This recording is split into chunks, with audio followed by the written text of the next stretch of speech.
fedde ɗimmire wa iza laqul ladina amanu ɗum woni fedde on faami sifaji nayyi ɗiɗi aya woni gadiɗo o wa iza laqu ɗum woni ɗimmire nde so tawi hawri nafiqagal so hawri kamɓe nafiqeɓe yahude en so ɓe kawri alladina amanu ɓen gonɗinɓe Allah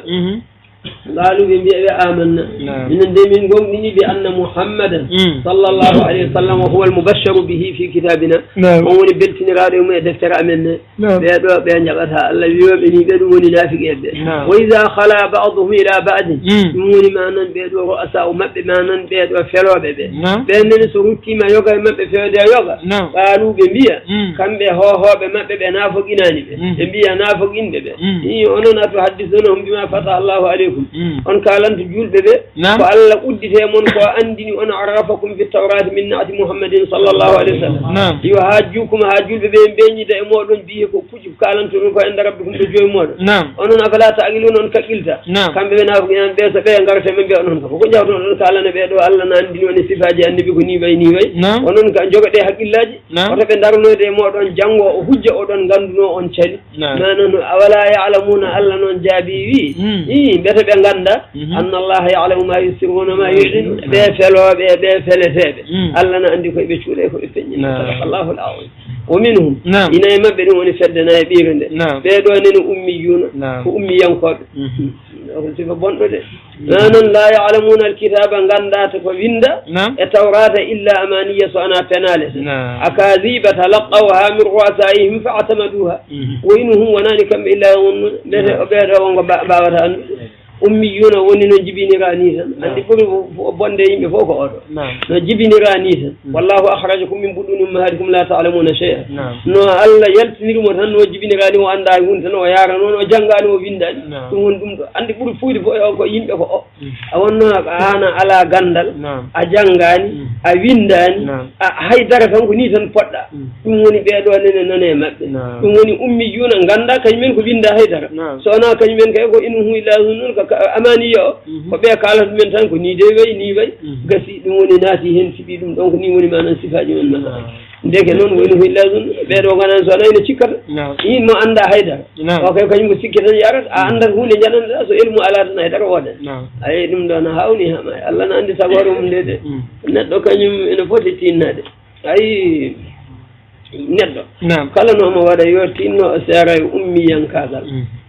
ummiyankagal ko sifa mo barkinani ay wadde feere kam kocca e bindol kam hay sinno ko seeɗa ko ɗayri ko ɗanade yimɓe tan nene kay sa ɗanaki joni ƴeew ko hawni joni yimɓe ɓe sen ƴeewi a yiyata neɗɗo wiya ga wawa qur'ana haydara windata ga haydara yahata farayta noon manan jiya joni no tappila toon wonno ñande fof ne wiyande yo jangguine ABCD manan yo haalane ɗum ɗo tan tawa ina wadda toon korto tawa ga noon haydara wondaka ga hen te ɗum ɗo sa toppitinoma ɗum tan ko wawnuma ɗum to ko basin min sa ƴeewi ɗum tan a toppitima tan anda ɗum ɗo kono joɗade tan tawa haydara tan hoccata tan gasi e qur'ana hoccata tan e kayit hay hunde ɗum ni tan foti tawa noon sa ƴeewi jomum nan to waɗa korto wonko nanata to henna hunde wonko hoccat toon en gandi hay ɗum ɗo ene hulɓiniyama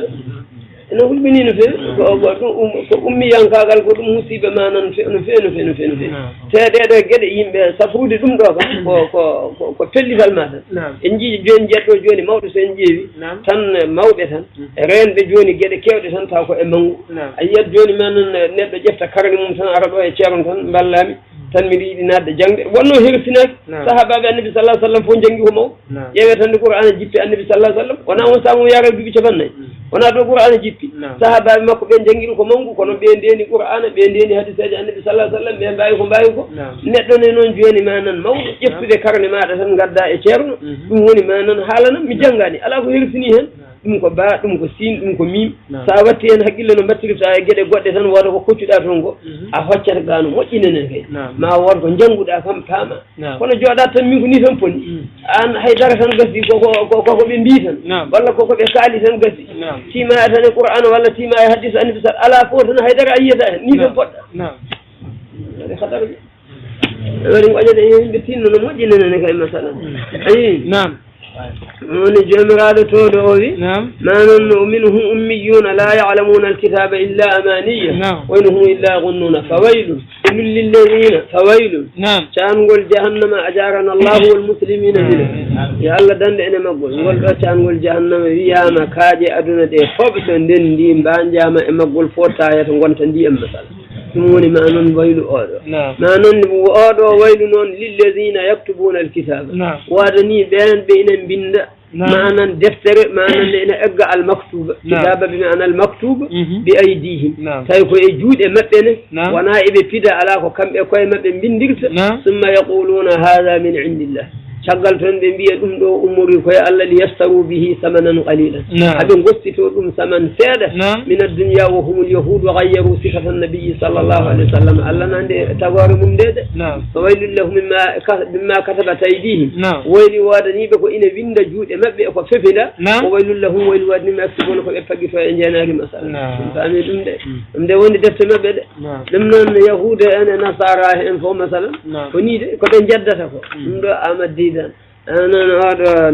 جاد جنوب أفريقيا جان شاون خراس وهلي من ده إنما أنا نقوم بمكان وودنا يكاتوليك وح أنا يودي هم أنا هذا هذا آية وني ما أنا مفضل مو أودي سوري مثلا حالة مكان مثلا إنه يودي هم وانا قندل إنه يودي الله ده شاني القرآن هيدا هذا جوني جبت ده بنجي ده جوني koɓe tawrata e linjiila enen fof eɗen nganndi ɗe ko defte Allah jippini wona enen fof ene waɗɗe men yen gonɗin tawrata ko deftere Allah ina waɗɗi yen gonɗin linjiila ko deftere Allah eɗen nganndi kay Allah jippinta fenande Allah jippinta ko goonga Allah jippinta ko yeddinulaaɗo Allah sallllahu alayhi wa sallam Allah jippinta koko qirrinulaaɗo Allah sallllahu alayhi wa sallam no qur'ana qirrorinulaaɗo Allah ni ko ni defte maɓɓe ɗe qirrorinulaaɗo Allah sallllahu alayhi wa sallam qur'ana haalata ko ɗum woni ko defte maɓɓe ɗe manan kalata kono noon nde wonno kamɓe ko ni ɓe mbayi fa waylu lilladina yaktubuna alkitaba bi aydihim ko ɗum woni manan tahrif naatɗo e maɓɓe o ko ɗum addi joni ko jiyeten ko geɗe kewɗe ko dogata ko fof ko ɗum ɗo defte ɗe Allah tellini e maɓɓe ɗe ɓe mbakaliti sabi joni ɓe jogui ko yimɓe ɓe mbiyata ɓeeɗo ko anduɓe e sa'a fof ina jogui waktuji tan ɗi ɓe ndendata ɓe mbiya hande ɗum ɗo foti sansede wakle manan mbatten manan ɗum ɗo ɗum woni tawrataji defte maɓɓe ɗo joni ko ede keewi tan linjiila en ɗumen koko bonna tan manan ha boni no Allah tellinirno ni ɓe jaggu ɗum ɓe mbakliti ha heewite ko Allah wi ko bi aydihim koye juuɗe maɓɓe ne ko kamɓe bindata ɓe mbiya ɗum ko haala Allah tawa noon Allah wiyani noon koɗɗo annabi sallah sallam qirra ɗum woni sifaji annabi sallah sallam ɓe mbaklita ɗum woni ɗum ɗo ɓe mbaklita sifa annabi sallah sallam manan wonde so ari gollorto ko ñaamum ɓe mbiya ɗum ko nannano annabi sallah sallam so ari kañum sifa muɗum manan ko jomɗe ko dardaro ɓe mbiya manan ko joola ha ɓurti walla ko daɓɓel manan ha no feewi ɓe ceerna ɗum masalan hankkandi eko wona ɗeɗo geɗe tan dendagal sifaji nuraɗo Allah sallllahu alayhi wa sallam ɗi Allah sifino ɗum toon ɓe cansa ɓe mbakla geɗe kewɗe ɓe mbakli ɗum e deftere maɓɓe te ko bi aydihim ko Allah wi ko e juuɗe maɓɓe ɓeɗo noon arɓe joni ɓe kañumenne ko andu ko majjuɓe ko tawi no winda hen ko mbiya ko haala Allah wi noon taw Allah wiyama noon anduɓe maɓɓe ko ene gandi koko wakla sabi won hen ɗeɓe cuuɗi ne gandi ɗoɓe cuuɗi won hen ɗeɓe ganduɗa ɗeɓe gatti ɓe ubbi kañumen ne gandi manan ɗum ɗon kono noon ala hankkandi ko ni woni manan ko majjini ko masalan Allah noon wi fa waylul lilladina yaktubuna alkitaba bi aydihim summa yaquluna hadha min indillah ɓe bindira juuɗe maɓɓe ɓe mbiya ɗum koye Allah ummi holko ɓe mbaɗiri noon li yashtaru bihi samanan qalilan haɓe cottira ɗum saman feere ko ɓennunɗen joni to caggal wonno eɓe gandi ɓeɗo rewɓe maɓɓe ɓe so ɓe gonɗi tan ɓe mbi ko oɗo nulaɗo woni gonɗo e defte men mo Allah wi ina jogori arde so ari ko ni wayi o yimɓe nde muɗum ɓe oɗo woni on tan ɓen goppat ɓe kettoya e annabi sallah sallam ɓe gaña noon koɓe keɓanno e mumen ko ɓaɗi ndewno ko e maɓɓe soɓe kaali gonga tan ɗaccet ɓe jantoya e annabi ɗum woni noon ɓe cuuɗa ɓe mbaklita ɗum woni koɓe gostittoɗo ko jomiraɗo wi samanan galilan koma mbami ɗum no moƴƴi de Allah hisne ɗum ɗo to ko qur'ana inna nahnu nazzalna dhikra wa inna lahu la hafizun Allah wi min jippini qur'ana min renata qur'ana ɗum tabdil Allah ta e qur'ana ɗum kam Allah rena ni en deftere men nde kono defte keddiɗɗe ke pamin ko ni woni manan sifa o ko ni sifa ayi wa qalu ɓe mbi nde annabi fadani ɓe manan jeygol ɓe mbi lan tamassana annaru illa ayyaman ma'dudatan sona ñalawmaji seeɗa ko babira bandira mabbe den fof kambe koy mabbe tan bindani dum do manan bul wibe onon kam attakhattum on jogiti endallahi do Allah ahadan adi falan yukhlifa Allahu ahdahu Allah non lumdata ko fodori mudum am taquluna walla on kalata allahi Allah ma la ta'lamuna ko anganda onon on kalde dum Allah hokki on adi Allah kanyum ko adi fo kanyum dum woni ko bado dum walla on fefinta tan be fefinto bala ma jeygol hebon dum nenene kay ciasone maggol man kasaba sayyi'atan on faggitido keferagal wa hadu bihi filtimo khadi'atu go bi makko manan fa ulaika beedo ashabun nar ngoni yimbe jeygol kambe fiha e jeygol e khaliduna ko be sasabe sobenadi والذين آمنوا وعملوا الصالحات أولئك أصحاب الجنة هم فيها خالدون وإذا أخذنا ميثاق بني إسرائيل لا تعبدون إلا الله وبالوالدين إحسانا وذي القربى واليتامى والمساكين وقولوا للناس حسنا وأقيموا الصلاة وآتوا الزكاة ثم توليتم إلا قليلا منكم وأنتم معرضون وإذا أخذنا ميثاقكم لا تسفكون دماءكم ولا تخرجون أنفسكم من دياركم ثم أقررتم وأنتم تشهدون ثم أنتم هؤلاء تقتلون أنفسكم وتخرجون فريقا منكم من ديارهم تظاهرون عليهم بالإثم والعدوان وإن يأتوكم أسارى تفادوهم وهو محرم عليكم إخراجهم أفتؤمنون ببعض الكتاب وتكفرون ببعض فما جزاء من يفعل ذلك منكم إلا خزي في الحياة الدنيا ويوم القيامة يردون إلى أشد العذاب وما الله بغافل عما يعملون وإذ أخذنا ميثاق بني إسرائيل جانكنا من ننجي آدي بني إسرائيل لا تعبدون إلا الله لا تعبدون إلا الله خبر بمعنى النهي وفلبيت وانا الله وقولي أبوام لا تعبدون وبالوالدين مجني جناب إنسانا إجر مجن دبي وزيل قربا جون راب جيجل واليتامى اليتامى والمساكين وقولوا للناس بيين ما حسنا ما نمؤر ولا حسنا ما ننفوق جميعا من الأمر بالمعروف والنهي عن المنكر والسبق في سأل محمد صلى الله عليه وسلم ورسوله مثلا القرآن ما نمجن جناب moƴƴane jomiraɓe jiidigal ay manan so on ndewi Allah tan benni ko jinnaɓe tawi hen manan wa ata bi haqqil walidayn Allah addi haqqe jinnaɓe aqiba haqqillahi caggal haqqe Allah o isaratan ila annahu aqadu lhuquqi ba'da ibadatillah ay haqqe jinnaɓe ɓuri tewtude haqqeji foof caggal rawde Allah tabaraka wa taala qala taala an ushkur li wa liwalidayka manan man tam tan manto jinnaɓe maɗa fa innahuma sababu fi wujudi sakti kamɓe ngoni sababu e woodede neɗɗo wa yajibu birruhuma walaw kafirun ina waɗɗi ɗiggande jinnaɓe hay sinno koɓe heefero wo bil jumlati ko rabɓi ɗe haala falam yushaddidillahu ala amrin ka tasdidihi ala birrihim Allah ta sattinani hunde hono no sattiniri e ɗiggande jinnaɓe masalan ta amen ɗum no moƴƴide jinnaɗo affaire um no mawnide jinnaɗo habarum ina mawni no feewi ala kam caggal kam rewde Allah ala kam ko ardi kam e haqqeji temtuɗi kam ha yetti haqqe yumma e bamɓe ala ko ɗo tan haaɗi ala goɗɗo ala gonɗo e dow leydi he ɓurɗo hamdude moƴƴere neɗɗo yummum e bammum masala on kay woodani famen ɗum no moƴƴi nde wonno lawol ceero men cheikhna ahmad tidiane radiallahu taala anhu maha ko e kitabe sunna ɗum ɗo ko ɗum ne elle tan ɗaccu boom ko ɗum sarɗi tan focciɗo sabi ceero men wi ko man lam yabirra li walidayhi mo ɗigganani jinnaɓe muɗum ɗiɗo oɗo la yahsinu bi tariqatina oɗo moƴƴanta lawol amen ɗo moƴƴanta lawol tisaniya tan ko ɗigganɗo jinnaɓe masalan ala mo moƴƴanani jinnaɓe kay o kay ko ala o kay wattantino hoore muɗum o kay so wino wona tijaniyen kene gaynata masalan wonno lawol ngol so wi koye kitabe sunna nulaɗo Allah sallllahu alayhi wa sallam tamen no moƴƴi jinnaɓe habaru men ina ƴeewe joni tan so jinnaɓe ɓenni Allah wi zil qurba ɓeɗo holko ndewiri hen wanno ko ɓe ɓuuri ardude to banggue jinnaɓe to yimɓe no handude moƴƴere ne keewi kono kadi ko ɓe jiiduɗa ɓe wonno mo jiiduɗa woni mo jiiduɗa yumma e mo jiiduɗa baaba neɗɗo ɗi ko banggueji ɗiɗi tan banggue yummum tan e banggue bamum kadi ɓeɗo so jinnaɓe ɓen ni ɓeɗo ndewi hen ɗum woni walyatama wal masakin alyatimaɓe ndewi hen nde miskineɓe garoy wo qulu linnasi noon husna ay ɗum woni jamaroje qur'ana mbiye yimɓe ɓe noon ko moƴƴa wonno on mbawa kadi moƴƴande ɓe kamɓe fof kono kam ɗum woni hadise annabi sallah sallam innakum lan tasau nnasa bi amwalikum fasauhum bi akhlaqikum on mbawa yajande yimɓe fof jawɗele mo neɗɗo wawi moƴƴande yimɓe fof kono noon jajaneɓe noon jikkuji moɗon ɗi ɗum woni mo ɓuulu linnasi neɗɗo no moƴƴi o moƴƴiri yimɓe fof no omo moƴƴi kaari no moƴƴi ko jikku makko tan heƴñiɓe kamɓe fof kono kay wona goto fof mo itta jawdi makko mo hokka ɗum tan wonde omo moƴƴi ɗum a hattanta ɗum ɗon kono so jikku moƴƴi noon kala mo ganduɗa hankkandi ma naata ma nan e moƴƴere maɗa he ɗum woni mo ɓuulu linnasi husna mbiye yimɓe ɓe ma anan ko yooɗi ma anan ko moƴƴi wa aqimu salata darne julde wa atu zakata dokke asakal ثم توليتم ثم ɗum woni ko jaggano e maɓɓe ko ɗurni ɗon mbas ɗon humnude adi illa qalilan minkum sona seeɗa mon wa antum ononne mu'riduna ko on ɗurni noon de noni anan walyatama yatimaɓe nane habaru men no tiiɗi yimɓe wasiyaɓe alyatimaɓe ɓe walla wonde ɓe alyatimaɓe ɓe yo tinna e mumen ɗe ana wa kafilul yatimi fil jannati hakaza ɗum tan no yimɓe annabi sallah sallam wiino neɗo alyatimu to aljanna ko ni min mbaɗi ni henno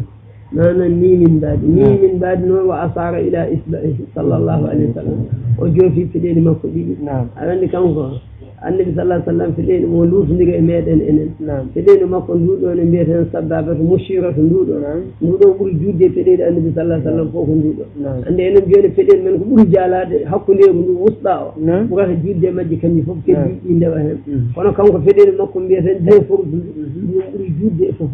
rewi hen wusɗa o keddindu rewi hen heddindu wattindo yima sala ko wi noon kanko to aljanna kanko e neɗo alyatimu toppiti ɗum ko ni ɓe mbaɗi no feɗeli makko ɗiɗi mbaɗini nduɗo ndu ɓurdi nduɗo ni ɗon ko ni o waade oɗo neɗo alyatimu fewni habaru muɗum moƴƴini ɗum masala ɗum ko andinde en tan ko manan moƴƴande alyatimu ko hunde nde ganduɗa manan mawde no feewi ko ni nenene bonande ɗum nenene kadi ko musiba kadi maɗon mawɗo no feewi saru bayten fil muslimina baytun fihi yatimun yusau ilay annabi sallah sallam ɓuuri bonde cuuɗi fof manan e dow leydi he ko suudu ndu alyatimu woni tawi alyatimu o ko bonanaɗo ɗon ɗum kam cuuɗi julɓe fof ɗum ɗum ɓuuri bonde andum kam ala ndu nawdete masala ɗum noon manan ko ɗum moƴƴere ha heewi so moƴƴanama ko bonande kadi ha heewi kadi so alyatimu manan bonanama ayi manan wa aqimu salata wa atu zaka thumma tawallaytum illa qalilan minkum wa antum mu'ridun wa idha khadhna mithaqakum jangtondu mane min nangi aadi moɗon kadi ha hande ko kamɓe min on la tasfikuna dima'akum koto ndu feeƴi e moɗon ayi manan ɗo noon saɗi e tafsir manan ko oɗo sini manan la tasfikuna dima'akum wala tukhrijuna anfusakum min diyarikum thumma aqrartum wa antum tashhaduna thumma antum haula'i taqtuluna anfusakum wa tukhrijuna fariqan minkum min diyarihim tawaharuna alayhim bil ismi wal udwan andi adi dina foti foti nayi kanji nayi manan ɗe goppi ɗiya manan hen goto ɓe mbaɗi masalan ɗum woni aadiji ɗi jiiɗon nde aadiji ɗi koɗi nayi annen pamiri toon manan naftu ono moƴƴi seeɗa woyi hen mutadamminatun li arba'ati uhudin aadiji ɗi o wi manan awi on mofti aji nayi al awwalu aadiji jaggaɗe maɓɓe ko la yasfiku ba'duhum dima'a ba'din ɗum woni aadi goo o yoga e maɓɓe dufata ƴiiƴe meeje ɓe ɗum ko goo assani la yukhruju ba'duhum ba'dan min diyarihim ɗimmo o ko yoga e maɓɓe jaltinta yoga e manani mumen e galleji mumen assalisu tasbijo la yatawaharu ba'duhum ala ba'din bil ismi wal udwani wallodirta yoga e maɓɓe dow yoga manani heddi ɓe taw ko e bakkata e gañgu e toñangue arrabi unay ɗijo e in wajada ba'duhum ba'dan asiran faddahu so tawi yoga e maɓɓe tawi ɓeɗo no daha jomum sotta ɗum walaw bi jami'i malihi haysinma yamdi ko haysinno dendagal fof o jogui fof ha laaɓa yiƴƴitte hen oma sotta ɗum mbiyaadiji no foti woni nayi ayi ɗum woni nangumi oɗo aade moɗon onon manan la tasfikuna dima'akum ɗum ko hen ɗumoni turiqunahu manan bi qatli ba'dikum ba'dan wala tukhrijuna anfusakum min diyarikum on jaltinta koye mon e galleji moɗon mana ko yoga e mon يلتنتا يوغا يقل مودم وني بيدي ثم أقررتم وأنتم تشهدون رفت إرغدون تأذن تيدي أكوي مودم ثم أنتم من هؤلاء رفت نون أنون بيدو تقتلون أنفسكم أذن برا كوي مون دم فعادي ونفرتي أذن برا ندير وتخرجون فريقا منكم من ديارهم أذن جلسنا فدي مودن يقل من كو عادي ونفرتي تظاهرون كدي أذن بلو ندير عليهم مبدا بالإثم والعدوان أذن من كدي وتسي أذن بلو ندير دو بين كدي ما نن دو بيدو كدي بكات إنغاني إيدو تلفو بسرسي جوني نون وإن ياتوكم أسارا تفادون أذن عادي بور وني مبكومني مثلا فواجب بينغار مودن كبه دهاب شوتون وهو كيف وني في دمير الشأن محرمون عليكم نحرمنا نوع مودن إخراجهم يلفين دبي غالي ما نن كونون أذن بعد دين نن كده جوني نون أفتؤمنون ببعض الكتاب on gonkin to yoga e deftere woli dum cotti gungu wa takfuruna bi ba'din goppon jeddon hen yoga woli dum tarkul qatl wal ikhraj wal muwahara de do gede tani goppon dum men fama jaza o man yafa zalika wa nani jobdi mo ina golla dum do minkum e modon illa khuzun sana gacce fil hayati dunya e ngurnam aduna wa yawmal qiyamati yalawma darga yuraduna bin dutte ila asad al azab fi yadikum bur satde nafs wa ma allah huwa nani allah yaghafilina bi amma ta'maluna ko dan wal Allah on fami dum no moƴƴi de min saɗi seeɗa kono noon kam manan en mbaɗi ɗum tawdihi manan ha feeñi masala woni hen woni manan habaru o aɗa andi kamɓe ɓeeɗo yahude en ɓe tawi ɗo ko awsi e hasaraji ko ɓeeɗo ɓe tawi kañumen nde ɓe ngari madina manan ɓeeɗo manan kamɓe manan ɗum woni ko ɓuraydata en ɓe tawi ko manan ɗum woni ko awsu e hasaraji kañumen ko ɓen ɓe tawi ko añodirɓe no feewi ina mbarodira nden ɓe ngari noon kamɓe koɓe yimɓe ɓe teddani no feewi koɓe hoyɓe ɓeeɗo naati e ɓeya ɓeeɗo naati e ɓeega ɓe naati e awsu ɓe naati e hasaraji ɓen noon ko haɓoɓe ko añodirɓe kamɓe noon joni koɓe wonodirnoɓe ɗi aadiji fof no goni hakkude maɓɓe heddiɓe ko haɓoɓe so ɓen peewe habde kamɓe yantuɓe ɓeeɗo ɓe kaɓɗe e ɓeeto aɗa andi so eɗen goni sehilaɓe manan ɓeeɗo ko añodirɓe masalan an o woni sehil gañam minnenen mi woni sehil gañoma añɓe meɗen ɗiɗo noon ina kaɓa an janta manan e oɗo gaño manan kaɓeɗa e amam oɗo nene yanta e oɗo ɗum woni manan ɗum ɗo ɓe mbarodira ɓe jaltodira han kandi ɗum woni koɓe ɗe aadiji tan ɓe firti so ɓeega noon dahi neɗɗo ɓeɓe gondi ɓe dahi neɗɗo e yimɓe ɓeɓe gonodirnoɓe ɓe mbaɗa jawɗele maɓɓe ɓe cotta on iɓe mbiya noon onon oɗon kaɓa yimɓe te so gaare moɗon oɗon jagga ɗumen oɗon cotta ɗumen ɓe mbi aha min mbaɗiri ni hen min mbaɗi a waɗi min haɗede ko hulde ɓe min gonodirɓe anje hoto koynede hoto mbawede so ɗum noon ko cottiruɗo min cottirtaɓe ko Allah ne yamiri min yomin cottiru i joni noon Allah yamiri on ko heddi kono joni onon ko ɗum ɗo tan woni ko mbatton gueɗe ɗe tati ɗen kañum manan mbasa ɗum wadde on afatumin dadi kama takkuron dadi on ayi non famini adda balun nadi kan woni manan ɗeɗo ɓe kaltinɗe أي نعم جامعة تودو أوي نحن أولئك الذين بينغني بين اشتروا الحياة الدنيا بالآخرة واستتيب ينقول لما أدنى ينقول استتيب الآخرة فلا يخفف عنهم العذاب فإن تاك قامت لفت ولا هم ونانك من يوصلون ابن بل بكرن لفت ولقد آتينا الله تودوي والله مي أدنين موسى النبي موسى الكتاب دفتر التوراة وقفينا من بعده برسل ندوني مشغل مكو نلابي غير شغال مكو ها فيوي نانن مثلا وآتينا نكم عيسى بن مريم البينات قدم الحجاج فين فإحياء الموتى وإبراء الأكمه والأبرص وأيدناه كم من المؤمن كم عيسى بروح القدس روح شني روح جبريل أفا كلما جاءكم رسول ونون كم بيتكلم دعري مودن نلاد بما لا تهوى فون فشك ونون كم نلاد دعري مودن فؤد بما لا تهوى أنفسكم وفتال من جدا يقوم استغفرتم أن مولي كنتم بيون أن دوتاد نانن ففريقا فدين لا بكذبتم أن فني كعيسى وفريقا فدين ما بتقتلون أن بريء كزكريا المضار لحكاية لها للمادية ونعلن بركو حال جوس الآية قتلتم تنك زكريا ويحيى وقالوا قلوبنا أنا بني قلت النبي زكريا النبي يحيى فوق قرار النبي زكريا كمن بري أمانا دندب أنا وانا أبو أنغا غري أبو أنغا مو وانا النبي ناتي لك أري لك كي فيشي هنانا وناتي ينغري بيجيانا وإدريس عالمي دي وندو بنديس لك كي وهن بتقيني وهن أمرو مثلا أنا دوني النبي يحيى أنني كذلك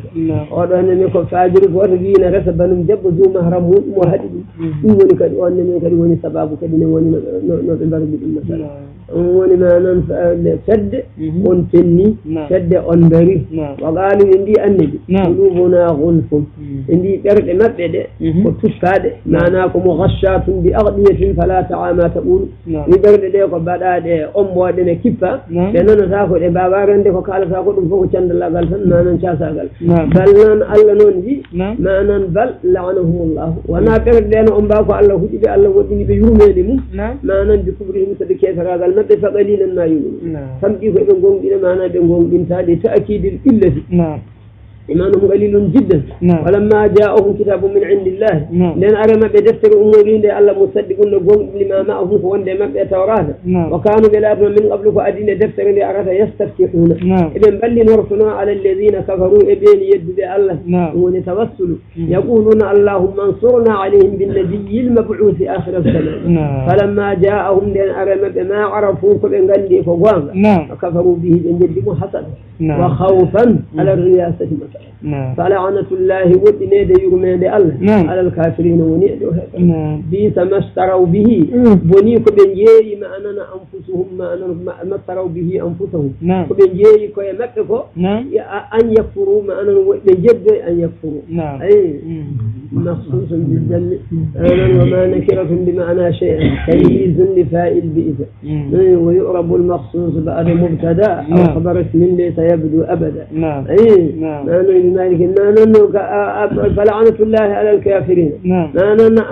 بئس ما اشتروا بأنفسهم أن يكفروا بما أنزل الله من جد الله جبتني القرآن بغيا مفعول الله سبتنا هاسدا قال أن ينزل الله وند الله تلي من فضله قرى المؤمن على من يشاء وهاجي ما أن نلد من عباده جاء فباءوا بغضب إن تدي تكر من الله بكفرهم بما أنزل والتنكير للتعليم على غضب تكر لبكان دونك أبي بتديع التوراة والكفر بعيسى وللكافرين ورنيه فرب عذاب لفت مهين دون راجع وإذا قيل لهم جمرات سوداء دون معنا وإذا قيل لهم سبحان ما بآمنوا بما أنزل الله قوم دينك الله تلني القرآن إخوانا القرآن فوق قالوا من بينهم بما أنزل علينا من الخير من قوم دينك جبتنا يأمن التوراة من جبلهم ويكفرون تيبا جد يانون بما وراءه فونا توراة مثلا كامل من موجد يقول هي فرد دينا نقول جبد الله لأن نقول بما أننا وند جل مثلا يقول هي فرد جدا أنا يبدو من بيجين ده دفتر التوراة خير من قندهن ولا من قند الإنجيل ما ننتهي تلي قوم دين ده أول قرآن هي فرد فوق ويقول مولود هي فرد فوق بينه وإذا قيل له آمنوا بما أنزل الله قالوا نؤمن بما أنزل علينا من أنكي إذن قوم دينك جبتنا يا أمنكو إيه الله نوني ويكفرون بما وراءه إذن قوم ديني دمت ولا هالو وأول هالي إذن جد يا كلف وانا ما أنا دفتر مبعد سواه أو بعده من القرآن وهو الحق مصدقا هال ثانية مؤكدة سيكو بن جدك وقوان قوم إندو لما معهم قوان دي مكتسا والغيب يو أنن فلما تقتلون أنبياء الله جددين هو فني بأمسا أي فني بي إذا ابن قوم ديني بقوم بنا القرآن بفنات ما أنا بقوم بنا الإنجيل بفنات فني بي إذا ابن قوم ديني بجهب برويا أن باب الله فلما تقتلون أنبياء الله ولكم باركون أن باب الله من قبل فأدي إن كنتم مؤمنين سدون قوم ديني سورة وقد نهيتم فيها أن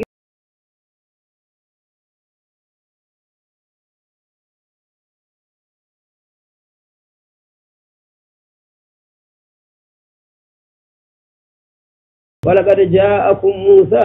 أديم ودن والله أدين من موسى نبي موسى بالبينات هجاج فنج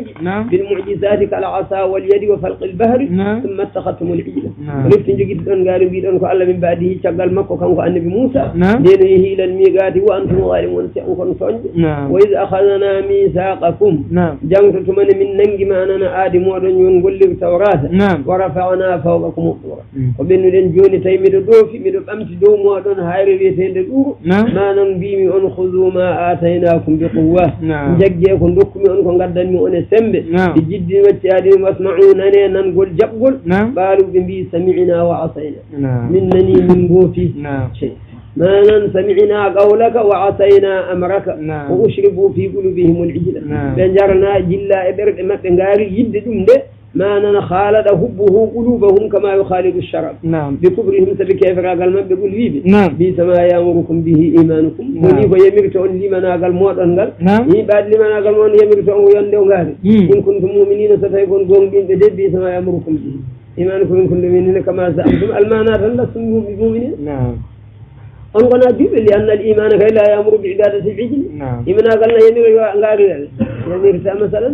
جمرادي ولين كانت لكم أنا أنجي دبل أنجي نند بنان دبل فا بنان دهنا واي بند ولا قال بيد أو أنا كينين حال بسبب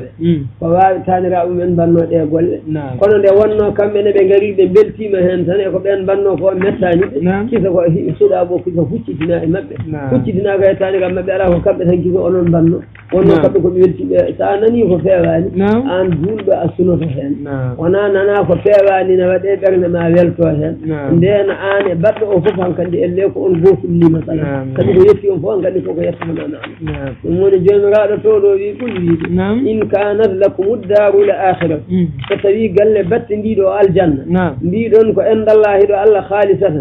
ستبي قال ولا تنيم أن قال الجنة إن كانت لكم صلاة نيم الدار الآخرة قال بس نديدو عند الله يدو الله خالصة هيراد من دون الناس قايم بفون الله يتمنوا الوقت إن كنتم صادقين تو يدي ما يتسون قوم إن صدقتم في زعمكم أن أول كان له يؤثرها ما الجنة وادن كبوكنا والموصل إليها من الموت ما ننكو يتم سنون الجنة الجنة كما الناس تادم على وورشو على ما يعني ناس الجنة بعد بيدون الجنة فأنون فنجي قد كما علىهم نياغو دي الله متى أدن مايا يهونتو الجنة الله نون بي ولن يتمنوه أبدا den jogo rani tuuyede maayde nde ha abada bima qaddamat aydihim sabi ko juuɗe maɓɓe gardi eɓe gandi min kubrihim binnabiyyin mustalzimi li kadibihim wallahu alimun bizalimin allah no andi toñɓe de fa yujazihim masalan on jii ayaji ɗo de ɗo walan yatamannahu soto suratul jumuati wala tamannawnahu la yata ɗo lan mananto la andi ɗo dawa maɓɓe o ɓuuri mawnude ɗum woni handi ko elan to dawa maɓɓe o manantoɓe mbino tan ko kamɓe woni waliyaɓe allah non ko be ganon be bi ko aljanna ko kambe tan jeey to be biyani kambe tan jeey aljanna dum woni Allah wi la ganon be bi ko kambe tan jeey aljanna Allah wi walan woni ko de ko masalan manan no yadri manan o yato manan ay wala tajidannahum harasa an-nas ma wondi ma tawbe kambe buri reerude yimbe be fof ala hayatin ngurunda ay arandi be mbi ko Allah wi be so on jeey aljanna wodde ngala hen nyaago de Allah meta Allah na wara on maayi on naton aljanna mon mo mbiɗon o kono noon Allah wi manan mi wondi ma taw kamɓe ɓuuri reerude yimɓe ɓe fof e wurde womin alladina ashraku kamɓe ɓuuri reerude kadi e wurde e ɓen mushrikina ande mushrikuna mushrikul arab en munkirina lil ba'di wiɓe ummital woodani ɓen kamɓe ɓuuri noon wannoon ko li elmihim bi anna masirahum an-nar duna al-mushrikina inkarim lahu wonno kamɓe ɓe gandi so e maayi tan ko jeygol ɗo tawi wiɓe noon ummital ala mbiyata kañum so maayi tan gonti leydi jeehiɗa ɗumen ɓen kamɓe ɓuuri men yidde wurde wonno kamɓe ɓe gandi to e fayi ɓen kañum en ganda to fayi ɗum woni Allah wi kamɓe ɓuuri yidde wurde e yimɓe fof yawaddu ahaduhum ay goto maɓɓe tuuyete ene woode law yu'ammaru alfa sanatin hani no wurnama ujunere hitande kono wama huwa bi muzahzihi wonani goto maɓɓe ne woɗɗina ɗum manan min al azabi e lette an yu'ammara fa'il muzahzihi e ta'miruhu wurnede mo nde woɗɗintamo lette ɗe wallahu basirum bima ya'malu Allah de ina yiya ko ɓe golloto ko masala wurde duuɓi ujunere nade joom wuuji ujunere tan gandi mayata manan wurnoɓe duuɓi ujunere manan no kewno ko adiɓe ɓe jeehi haalaɓe ala hen fof joni mo jiiɗen dow leydi he masalan manan wurde ko juuti e wurde ko raɓɓiɗi fof kon mayoɓe son maayi noon ko woni toon komo nan toon ma on tawoy ɗum toon masalan kefere kam yo wurten an kañum kay kam ko yo wurtan yaha kono noon kay ñande maayi ala ɗum kay andu tan kay ko nan toon ko faddi ɗum ko kay nan toon tan masalan lutti yaade tan kay manan koye beeli ɗum walla ko ɗum tan kay no woni dow leydi he yimɓe ne jeeɗu ɗum woni wama huwa bimuzahzihi an yu'ammar wallahu basirun bima ya'mal qul man kana aduwwan li jibril allazi wi on an annabi sallallahu alayhi wa sallam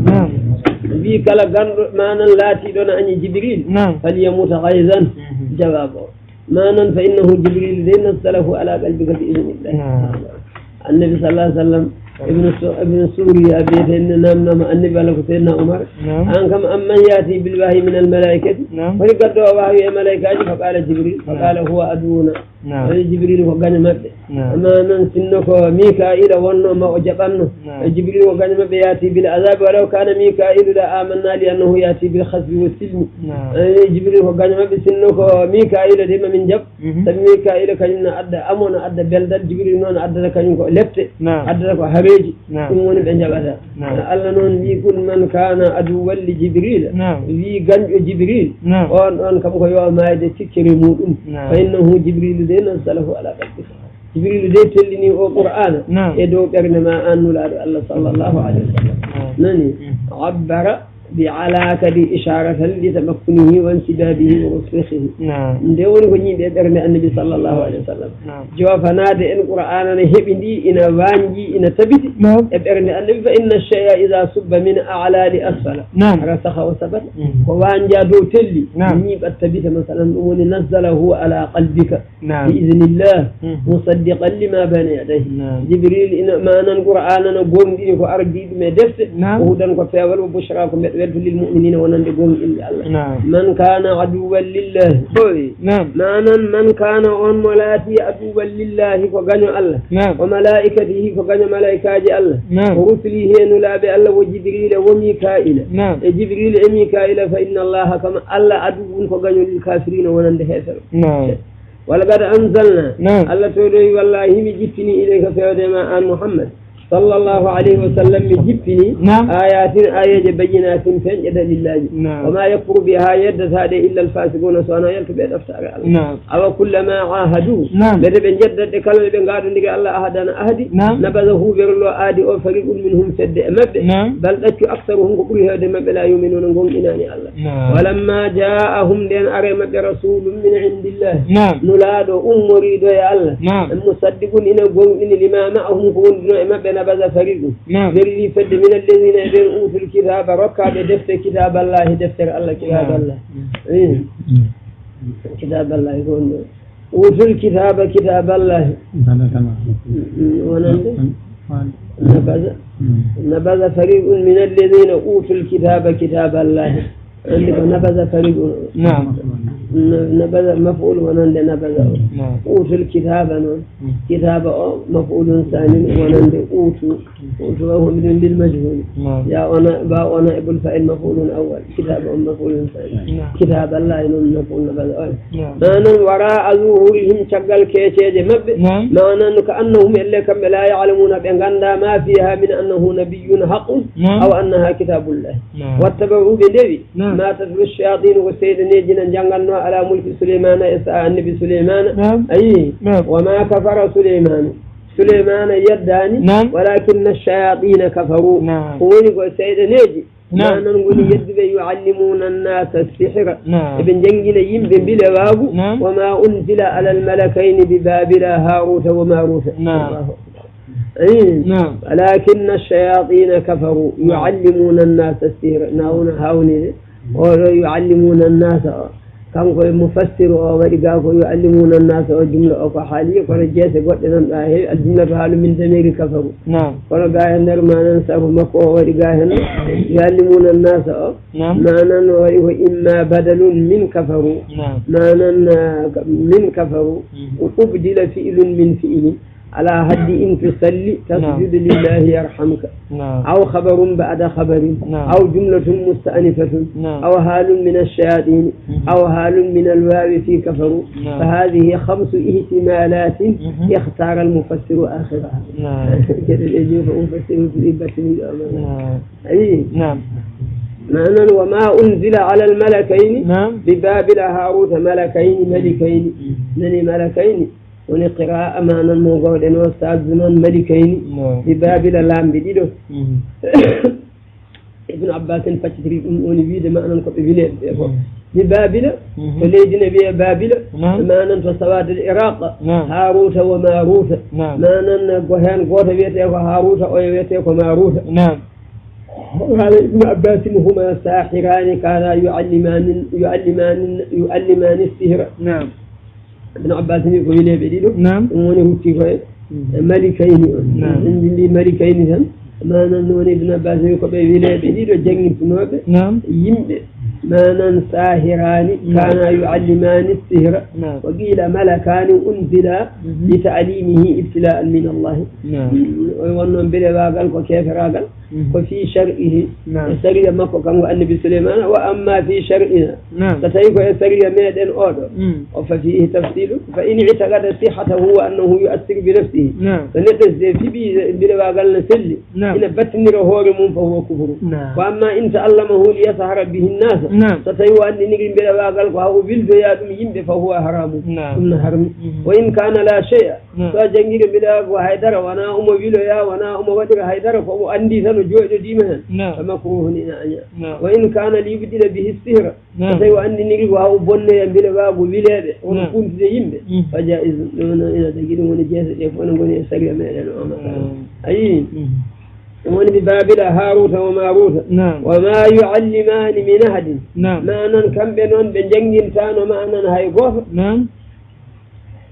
ما نن حتى من أحدنا حتى يقول هذه بيد إنما نحن فتنة من كويكم من فتنة كويكم من جربوية من الله للناس ليمتهنهم بتعليمه فمن تعلمه كفر ومن تركه فهو مؤمن فلا تكفر من الله بدي منكم من جربوية ونن يمبه ما نن الله جرب بروبة جانغو دم بلباغو وكلا جانغو دم بلباغو إيه فريدي كلا تشكد من غون إلا الله ما نن هذا أنن هذا ويأرون كيف يروي بتعلمه فإن أبى إلا التعليم علمه اليوم سليم في من جن تنقول بجنجنا بلبابو فيتعلمون منهما بنغندنو منهما يديدو بلبديدو ولا معنا الملائكة جديد ما يفرقون به بين المرء وزوجه وبشير ندير كل نت جم قلمو ولا دبو ما ننقرق جم سودمو ما وما هم بضارين به من أحد بنغنا نون ما نكلور لروب بلا واغو هاي غوت إلا بإذن الله صنائي من الله ويتعلمون ما يضرهم بنغندينو إن الور لبيت الآخرة ولا ينفعهم نفسا ولقد علموا لمن اشتراه ما له في الآخرة من خلاق ولبئس ما شروا به أنفسهم لو كانوا يعلمون ولو أنهم آمنوا واتقوا لمثوبة من عند الله خير لو كانوا يعلمون يا أيها الذين آمنوا لا تقولوا راعنا وقولوا انظرنا واسمعوا وللكافرين عذاب أليم ما يود الذين كفروا من أهل الكتاب ولا المشركين أن ينزل عليكم من خير من ربكم والله يختص برحمته من يشاء والله ذو الفضل العظيم ما ننسخ من آية أو ننسها نأتي بخير منها أو مثلها ألم تعلم أن الله على كل شيء قدير ألم تعلم أن الله له ملك السماوات والأرض وما لكم من دون الله من ولي ولا نصير أم تريدون أن تسألوا رسولكم كما سئل موسى من قبل ومن يتبدل الكفر بالإيمان فقد ضل سواء السبيل ود كثير من أهل الكتاب لو يردونكم من بعد إيمانكم كفارا حسدا من عند أنفسهم من بعد ما تبين لهم الحق فاعفوا واصفحوا حتى حقيقة ما يسيرون إليه من العذاب ما تعلموا شيء ونمنون ما ننبلغ ما ننبلغ لكناني سمانا إنجي هم الإسلام ميدان أو نيابير سمانا نياوار البلاد سيئتا مثلا ورد سوانا أعرف إن توبي سيئتنا إنجي تلم تنسري ورد ويوار بلاد نون وانا بلاد هن نمبير سن بلاد ني جم چوندي انسان ولا ala village ko bakli so wata gore Allah nanan woni nyengotobe be jaggobe dum do tan batta dum do jaggobe dum chance tan batta dum do dum woni manan bilebe masalan be woni be sharia manan nyamiri manan so jisama manan yo mbare be masalan dum bile wago non woni hawni wa ma yu'allimani min adna taqula inna nahnu fitnatun fala takfur allazi beeɗo ɓe jangginta neɗɗo hay goto haɓe mbiya ɗum hoto heefori to jommo to ruhul bayan to waddi toon o wi ko masalan kamɓe ɓeeɗo ɓe joguino ko hunde way ko ndondi ɓe joguino so tawi manan neɗɗo ari manan ɓe mbiyata ɗum ko ndondi ndi yo bawlu hen so tawi bawli e ndondi he manan hunde yalta e muɗum masalan ko lumiére annora jokkodira ha yettoyo asaman manan niɓɓere way kono curkini naata e dow muɗum nder hunko muɗum minen ha heewa lumiére annora jaltowo o ɗum woni imanu billahi e ma'rifatullahi ko joguino e gandal Allah e gonɗingol Allah ɗum woni yalta e makko haalaɓa ko jippoto e makko ko ɗum woni keferagal e gadabullahi ɗum woni keferagal e tikkere Allah naata e makko ha heewa so ɗum noon joomum waɗi ɗum ɓe jangguina ɗum masalan ko ɓe jiiɗi jangguinde ɗum ko hankkandi ɓe gandina ɗum manan bile wago yaade man in lugo fala takfur ha joomum noon salo fa yata'allamuna minhuma noon ma yufarriquna bihi bayna al mar'i wa zawjihi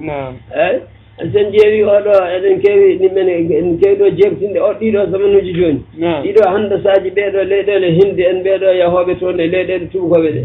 ɓe joni goɗɗo no haalana min nden ene wiya masalan no neɗɗo men goto meeɗi yaade mi anda o wi ko France mi anda ko e nokkuji ɗum haaju leyɗele gaaɗe tan o won ɗo yannodiri toon e waajiɓe ɓen ɗon eɗen mooli Allah ko ɗum hunde wotere tan o wiya ɓen no jangguina yimɓe gande ɗe ko tan ko gueɗe keɓirteɗe jawdi tan kono ko eɗen mooli Allah ko ɗum keferagal tan saabi o wi ko ɓen ɗon mbiyata ko no joomum tan jangguina ɗum ko yo addu kamilu qur'ana bawla e kamilu qur'ana so tawi bawle e kamilu qur'ana he ɓe jangguina ɗum manan ɗum ɗon iɗum hawnino ruhul bayan o addiri ɗum ni tan sa ƴeewi ko nafsu cheyi tan manan ko ɗuma ɗon seeri ɗum tan to ruhu to o wi ko ndoni kono noon no wawi ɗum ɗo nenen kadi ko hono ni tan masalan o wi wajiɓe e ɓeni e nder aduna he manan o wi ko le ko français no o wi o hawre mabɓe so tawi ɓe mbiyata ko yo joomum addu kamilu qur'an so addi kamilu manan ɓe mbiya yo ya yo bawlo hen so bawle kamilu o noon so ari manan ɓe namdo ɗum holko yi haalanaɓe ko yi ko ɓe ganda waɗi ko ɓe mbi ko ɓe jangguina ɗum noon kamɓe nene ko ɓe jangguinta koko heɓirte jawɗi gueɗe manan bonɗe ɗe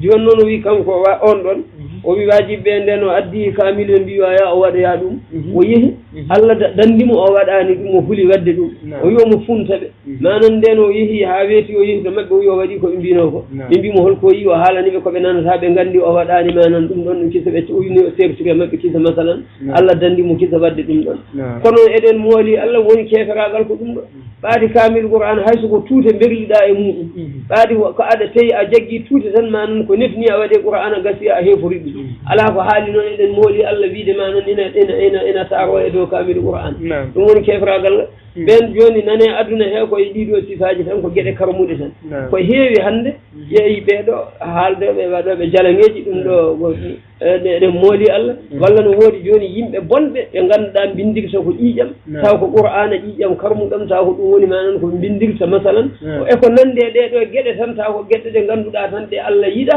ma woni a wonti kefeero walla a wonti fasigi alal aqalli taw ko ɗum ɗo woni manan ko liggorto masalan ɗum ɗo woni manan ɗeɗo gueɗe ɗe ganduɗa bonɗe ɗe yimɓe ene jangga ɗo manan e qur'ana ene foti rentade no feewi jawdi aduna manan koko heddoto ko e aduna koko maayete ɓeeɗo takkade e mumen tan eɗen mooli Allah ko musiba mi haalani kay wiide ne jangga jangɗele mumen ɗe masalan wala tarkanu ila alladina zalamu fatamassakum nnar ɗum woni Allah towɗo o hoto gabbo ɗe ɓen toñɓe jeygol heɓa on mi haalani kay wadde ɗeɗo gueɗe ɗen mooli Allah masalan ene foti renede no feewi ko jangguete ko ene woodi koko yimɓe koko woni aduna koko ɗum woni ko Allah tabaraka wa taala haalanta en kono kañum tagui tawore mum nde andi ko woni hen ay ɓeeɗo wiɗen fa yata'allamuna minhuma ma yufarriquna bihi bayna al mar'i wa zawjihi ɗum woni yimɓe sunna no loorinduɗo e yimɓe mu'tazila en yimɓe sunna joni ɗeɗo ayeje ene labti ha ma e bilejo waɗa ko barke won kay koɓe mbaɗata heddi koɓe mbawi wadde fof noon aya qur'an noon jangguinen eɓe jangga koye ɓe ceerodira hakkude gorko e debbo aya joni wiide hakkude gorko e debbo eɓe mbaɗa ko wona ɗum nene kay bilejo ɓeɗo liggotoɓe gueɗe bonɗe ɓe ko ɓuuri jaalade tan e bilew wonno ɓuuri jaalade ko hakkude rewɓe worɓe ne heewi bilejo kono liggoɗo ɗum woni ko jarayana alal haalibi kono bilejo no liggo ko wona hakkude debbo e gorko bilejo no jogui liggotoɓe liggoto kaari yo maayi kaari yo ñaw kaari yo haange ɗum ɗo fof no woɗi manan wona hunde nde ganduɗa ɗum ko heddi ko wama hum bidarrina bihi min ahadin illa bi idnillahi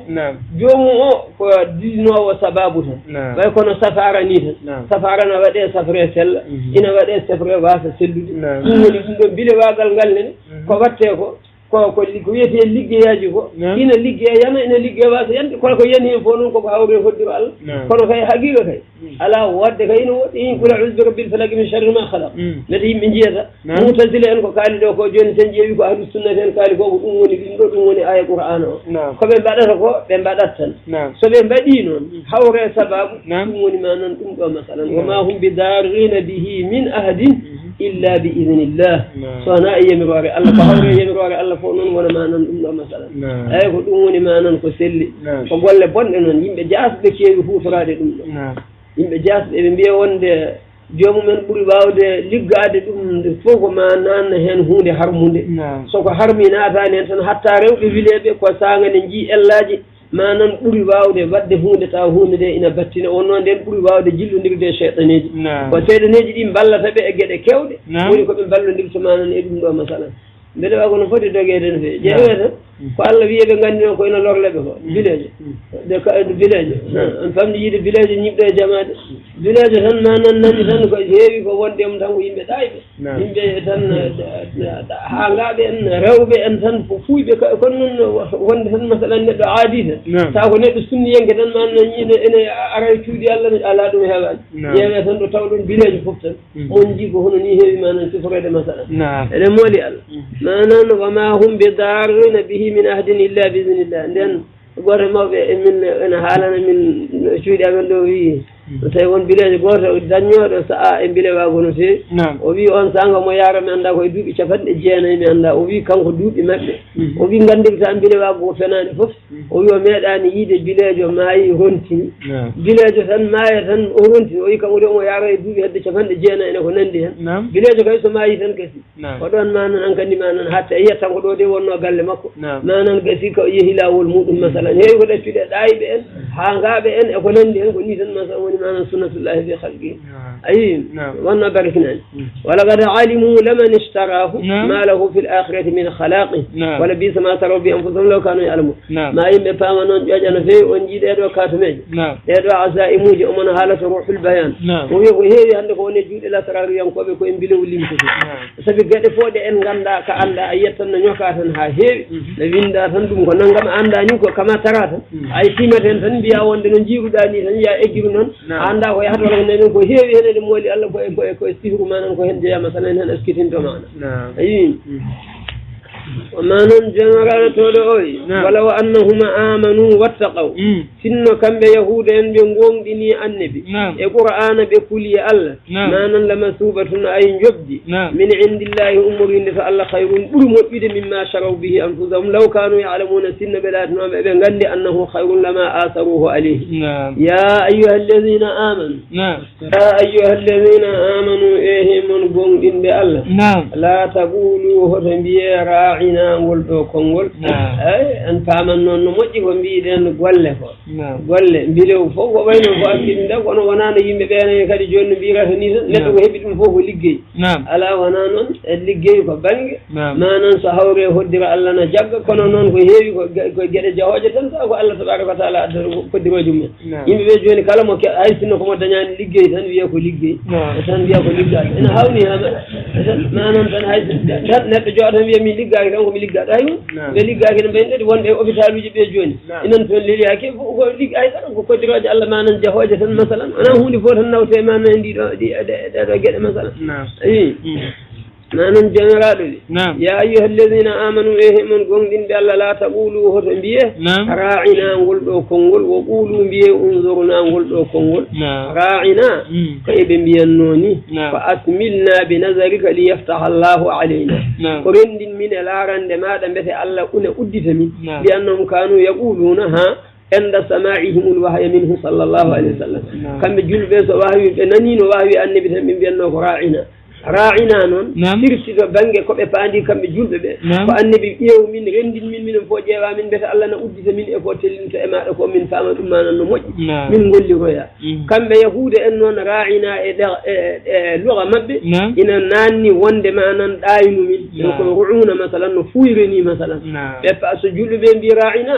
paando ndi mbaadi kamɓe so mbi ra'ina ɓe paando jennoro oto bange annabi sallallahu alayhi wa sallam Allah noon wiiɓe oto mbiye ngol konngol ɓaadina jentilo fofof ko ɓuulu mbiye unzurna لمتنا رأينا أنبياء انظرنا كم فريتنا كوكو باندي دون كو اونون جولبه be wasma'una ne ko jamiru gol nan gol jabgol walil kafirin wodani heferbe azabul lefte alimun de ganduda ko musde ma yawaddu alladhina kafaru yidata ben yeddu min ahli alkitabi wala almushrikin wana mushrikin an yunzala alaykum min khairin min rabbikum de jippinta e modon mojjere umurinde joomi modon ala be jida wallahu yahtassu bi rahmatihi man yasha alla non ina hero ro yurmede makko de man yasha mo haji man yasha من يشاء من أكون فرداً كتم قال تن جيون إنتن يختص برحمته من يشاء نهار ويرمي لمكن مهاجي ما ننمون فائل يختص وهير سن برحمته يرمي لمكن من يشاء وني مفعول فائل رتاد الله ما ننسى تيوك بمعنى هير سنير kanko Allah man o wona maful ma dum wona mo wala ma nan di fo ngara ina hero ro yurmede makko ne man yasha man o on sanga wona fa'il masalan ani di fo ma nan yakhus ma nan ay yahtas bi rahmati man yasha wallahu dhul fadl azim hafer bi jida sa ko jipoto e mon ko de sabe ko lawla nuzila hadha alquran ala rajulin min alqaryatayn azim أنا نيجي ما النعيم بن مسعود بالطائف وليد بن المغيرة ما ننت مكة بيدو كاني لكن نون القرآن تلي من أنون جلب بنجد ذاتهم كان دين تقبل الله نون جابي أيور ميدي الله نه أن باغ المكونغال موتير مكوني كو مو هاجي تانو توتata dum Allah ko jom bural mangal kan ko buri andude kandude hen o hokki kandude hen ko nula be Allah sallallahu alaihi wasallam ana dum do ko dai wiide wonde kaari hande dum ni Allah kay gandude kanduno do no totti dum ko hala benni kan kaari ko hebi ko handani hen handuno hen ko kaari te ada andi wona Allah ma anan ko Allah tabaraka wa taala ko kanyum totti mu manan hadi o ya totti odo Allah kay ko wadi fo dum woni ko moji masala wannon Allah ko kanko tan manan woni badowo kanko kadi woni kandudo kadi ne manan e wadde kanko kadi totta kadi kandudo e tottede wallahu yahtassu bi rahmatihi man yasha Allahu dhul fadli al-azim ja'ala Allahu min ahli fadli Allah wadena yimbe bural makko masala ngo kongola hasidi ɗum woni ma nan kaari handani e ko heeɓi ko hunde weñide ala hasidu la yasuudu kala biyeteɗo noon woni mo Allah tottata ene hawni hanayi Allah tottata ɗum dan aɗa ƴeewa ala fof ko mbaɗa hen o wiya ɗo e hol bayan wonde haasidi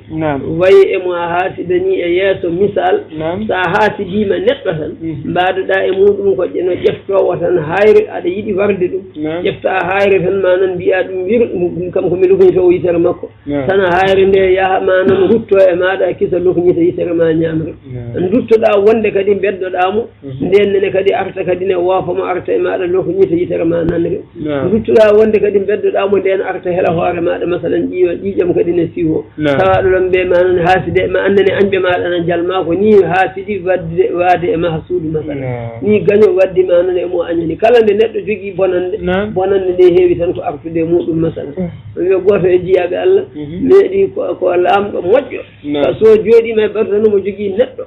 moƴƴo kañum daroto e dow makko tan darotantima e makko wiyamo wonde manan amma al muhsinu fa ahsini ilayhi bi ihsanihi wa amma al musiu fa sayakfihi isaatu ɗum woni konngol muɗum lamɗo baɗɗo ko moƴƴi fof yoɓ ɗum sababude moƴƴengol muɗum ngol kala baɗɗo ko boni on ma bonande muɗum arti muɗum aɗa andi kengol konngol ala ko ɓurɗum moƴƴude manan baɗɗo ko moƴƴi yoɓ ɗum saabi moƴƴere mum baɗɗo ko bonni on ɗon ma bonande ɗum arti muɗum oto waɗ ɗum haydara kanko woni tan woni ka haala makko goɗɗo yimo ɗum tan hawanimo hen o kam nde lamɗo jooɗi fof tan haala wonno haasidi heewi hawnade tagu neɗɗo waɗa ko moƴƴi aɗa ko moƴƴi tan haasidi hawana maɗa e moƴƴere maɗa joni noon on ɗon nden hawani mamo ɗum jumo yimo to lamɗo oto are lamɗo wi ɗum an kam aɗa andi o mo jiiɗa o de wiyanma ko masalan aɗa luuɓi hunuko o wi ha o wi wonde o wi hunuko ma ana luuɓi o wi ɗum noon o wi ɗum gandirta ɗum tan ko sa darima tan a haali sa jooɗima o haali ko a haalata ko tan wimo tukko o jinmi haalandema so ɓallimama tan ma yi o suumo hoto henndu hunuko maɗa yande kine makko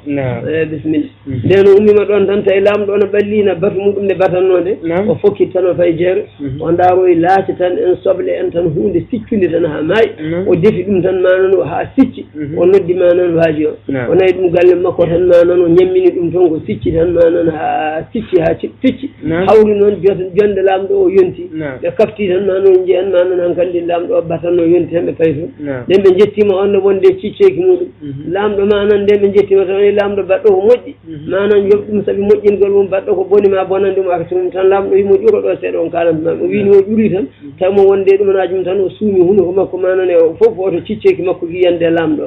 tan lamɗo yo ndeke noon o ko haalnimi ko nde ko gonga noon tan wi bisimilla fooɗi kayidi windi lamɗo aada muɗum kala ko windi winda ko windiri junngo mum fof ko dokkal enen mbiyata cadeau masalan kalde windi tan an gandi ɗum kam sa yehi ko amalama fooɗi kayidi tan windi juuɗum tan ha gayni tan koli takki tan waɗi awolon wimo ya nawana ɗum ma noon lamɗo kaari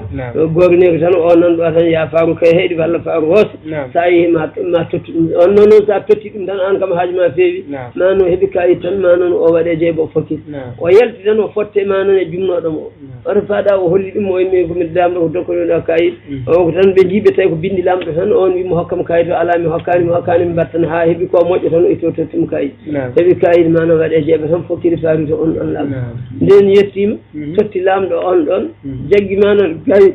seeki tiimi hen nden tiimi hen tan wimo manan aɗa anndi ko lamɗo o winde kayite o wi ala mi annda o yo windi hen ko sa ari ga hen no yomi hirse mi huttuma mi loowa nguruma ha heewa ñaande mi neldamo tan wi wonde mi jeeya o kayit manan ko foti minnoyaade mbiɗa ñaagoyma Allah ɗaccama mi horta manan mi addoya joom kayito lamɗo wiɗi lamɗo windemi wonde mi waɗa hunde mi woppuma manan jaggemo ni tan ɓe jaggimo ɓe kiristimo ɓe futtimo ɓe loowi manan nguru makko ha heewi ñaande lamɗo o neltiri ɗum masalan oya lamɗo manan gonɗo to mawɗo nden oganene batu manan batti tan kadi waaji o akta tan dari tiime lamɗo kadi wi ɗum baɗɗo ko moƴƴi yoɓ ɗum manan moƴƴere mum baɗɗo bonande ma bonne ma aktum tan lamɗo haawa lamɗo ɗum an lettere mo tottunamami hoto woni o wi lettere o mi yaltuɗo tan kawrumi e kaari tan ñaaguimi tan manan ikkita ittumi lettere o dokkumi ɗum o wimi an noon on ɗon mbi kam wonde mbiɗa ko tan an kandi mo felliti o anndi ɗum ɗo kam o lamɗo wonko an kandi won sababu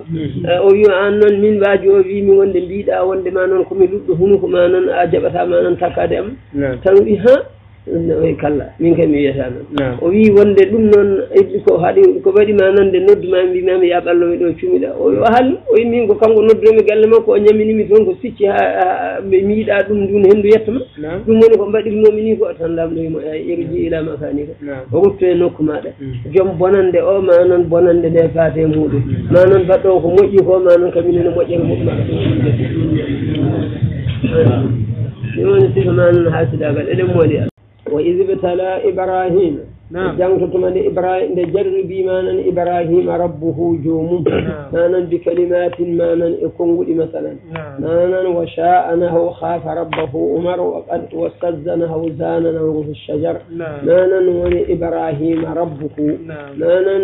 دميو مانن إبراهيم مانن وني بكلمات الله جرب المكونغ فأتمهن وتمني كونغودي قال الذي إني جاعلك للناس إماما مأجور الودم ما ننمي بتن مثلا جعل بمعنى صير ما ننمي بتن للناس ونند يمد ما نن إماما كالمام كنمشي ورقل قدوة في الدين والإمام قال أبي كان النبي إبراهيم ومن ذريتي يا ولي كدي إجن إبم ما نن يا ولي من كدي الممات قال نون الذي لا ينال هبتا أهدي أهدم المماغل فدوارم نبيمي ميدو حق المماغل هبتا الظالمين آدي أو يبتداك الظالمين توان بأمب دل نون على أنه ينال غير الظالم آدي أنا هبا أما وانا توان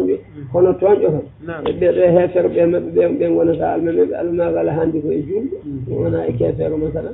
لا ينال أهدي الظالمين من جميع سبحانه وتعالى عندي أودا النبي إبراهيم دندانgal diineji hono kawre makko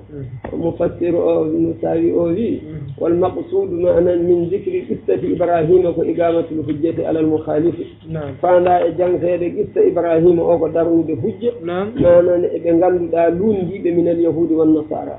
wa mushriki al arab li anna al firaqa be do fof darude hujja mabbe li anna al firaqa jami'aha ya'tarifuna bi fadli ibrahim sabi pelle de kanji fonde de ndidori e de irri bural annabi ibrahima fa anna an النبي صلى الله عليه وسلم يقول إلا الله ما أنا النبي نبي بدو يقول آية أما الله جبني مودم بيبقى انظروا التكاليف التي كلف بها إبراهيم يبي دفتر إبراهيم دفنوا هل هي موافقة لما جيت بها ومخالفة بدأ كون يكون قد من فوق الله يدلون دي يبي مثلا ومن ما ندفتر ده صونا ما أن إبراهيم أن إبراهيم ودي كنجب أن كنجب ياما وبأوامر ونواهي كل كلفه بها ياما وجمع وجه كد وجه الله دفن كون وقيل بياما هي مناسك الحج وقيل أنا ياجي wonde ko golle de ko hajjude وقيل كدي بياما المضمضة والاستنساق والسواك وقص السارد وفرق الرأس وقلم الأظفار ونتف الإبل وهلق العانة والختان والاستنجاء بياما كدي كدي وصفر ما ننبوف جاد سرب ناد سوتشاد استود يردان يزد هور ما ننهول ساد تشغنيج ما ننقرب نافد شمبود آنا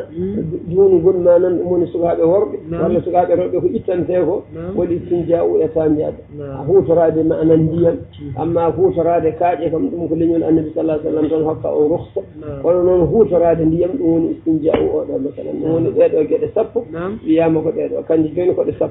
ينجون يقولون كده حق له هار إياس كده هار فنقول بيك الدين يقولون كده بند مثلا يقولون كان أن ابن عباس نبي كده فريلا يقولون يعني إبراهيم إن النون يدعو كده فوق السنة دي أمته هذه استنجاء أو استدين مو كانوا كده كده فوق إنهم السنة كانوا في بنك سري أن إبراهيم كان يدعو كده سب بس نمجي حق لنا يدعو كده كده فطرة الله التي فطر الناس عليها أنا نكتب على إذا فترة نهدنا في لو أنه سريع من أول سريع النبي إبراهيم وجعلنا البيت كمان من بني الكعبة مذهبة كروت للناس ولنجيم وأمنا من بدي هولار أنني من بدني بدون هولار من بي واتخذوا جوجيتو ده أيها الناس من مقام إبراهيم درد النبي إبراهيم والحجر الذي قام عليه عند بناء البيت ونهاية درنو إمور أنني ده أمهات السود مسلا أنني ده جولرت بدأت جولرت مكان صلاة بأن تصلوا خلفه ركعتي الطواف وأجدنا الذي من جنب إلى إبراهيم وإسماعيل أن طهر لكن بيت يسود من الأوثان إن وراد إسنموج الذي للطائفين ونند وانغطات والعاكفين إن يقود إرود والركع إن نغود كف السجود أنني دي تجبل ولا سجاد وإذ قال إبراهيم وتمن إبراهيم ورب جمع اجعل هذا المكان أولك بلدا نور آمنا وهوليه وارزق أهله يدهم بمب من الثمرات بسنج من آمن كلبهم إن منهم مب بالله ألا واليوم الآخر يلو كثير قال تعالى الذي وأرزق مليئا من كفر جد فأمتعه لدخمد جوم قليلا سادة ثم أضطره من دنيا جوم إلى عذاب النار إلى تجيء فلا يجد أدنك محيصا بفرقا أنا هاقا جيجري وجيس مرخص المسير جاجر واذكر سفتر إذ يرفع إبراهيم ثم إبراهيم خمس القواعد أنني ذا دوست من البيت إن مراد إسود وإسماعيل يقولان لي ربنا جومي أمن تقبل منا جبل من بناءنا أنني ذا براج مادي أمن إنك الله أنت السميع أنولنا والعليم غنر ربنا جومي أمن وجعلنا ون مسلمين ومن جد لي بذر لك ونندم وجعل من ذريتنا ابتدأ من أمة لنت المسلمة جد لك ونندم وأرنا أن من مناسكنا جد من الله وتب علينا جبا من توبويا إنك أن الله أنت التواب أن جبو توبويا الرحيم جرمتون ربنا جومي أمن وبعث فيهم نل أمت رسولا نلاد منهم جياد أمت يتلو عليهم جنگ أمت آياتك القرآن معنا ويعلمهم أننا الكتاب القرآن والحكمة إن وجه القرآن ويزكيهم لك لقنا إتون دي بدو قل الله قلهم إنك أن الله أنت العزيز عنوني قولا والحكيم ينجر ومن يرغب ولم أنا عن ملة إبراهيم قادين إبراهيم إلا من صفها سوانا عين نفسه في التنمور ولا سوانا الله عين في التنمور الذي ولقد اصطفيناه من تقيم إبراهيم في الدنيا كأدنك من تقيم بالرسالة إنلا والخلة إشهلاك وإنه إبراهيم في الآخرة تدر لمن الصالحين ومجياء مجد الذين كان لهم الدرجات العلى واذكر سفتر قال له ربه من جومي كوين أصل الجبل قال أسلمت من جبل ما لرب العالمين ومن جيدة الوجه ووصى بها وسي قول دين إبراهيم بنيه بنور ويعقوب يعقوب بن وسي بمن دين إبراهيم يعقوب بن بمن يا بني بهم إن الله اصطفى لكم سبني معون الدين دين الإسلام فلا تموتن وتما إلا سوانا وأنتم تدعون المسلمون وأن جبلني الله أن كنتم والله لا تم شهداء كون تواد إذا حضر الموت ثم ما يدعي يعقوب إذ قال لبنيه ثم يعقوب يعني بكم ما تعبدونه لكم وتم من بعد شكلا قالوا ببي نعبد من دوا إلهك دوت هذا وإله آبائك دوت هذا وابرادم إبراهيم وإسماعيل وإسحاق إله أن دوت هذا واحدا قوت ونحن من المسلمون له ومن جبلني بأن دوت تلك أنني دوت هذا فل أمة كلن أدخلت بني لها ودنيب ما كسبت وبفجتنا يقول ولكم ودني أن ما كسبتم ففجتنا ولا تسألون إن لم تتاكي أن ما كانوا داخلات ويعملون الغلط وقالوا يهودا إن بيكونوا يهودا إن أو نصارى إن بيكونوا نصارى تهتدون دين فيوتون قل لهم بيد بلغت نتبع من دوات ملة إبراهيم ودين إبراهيم حنيفا كون ينيدوا ولو الله وما كان إبراهيم لا تاك من المشركين يودون به الله قولوا به آمنا بالله من قمتني الله وما أنزل إلينا وجبتنا نؤمن وما أنزل وجبتنا إلى إبراهيم وإسماعيل وإسحاق ويعقوب والأسباط وما أوتي موسى ركنوا وإيسى وما أوتي النبيون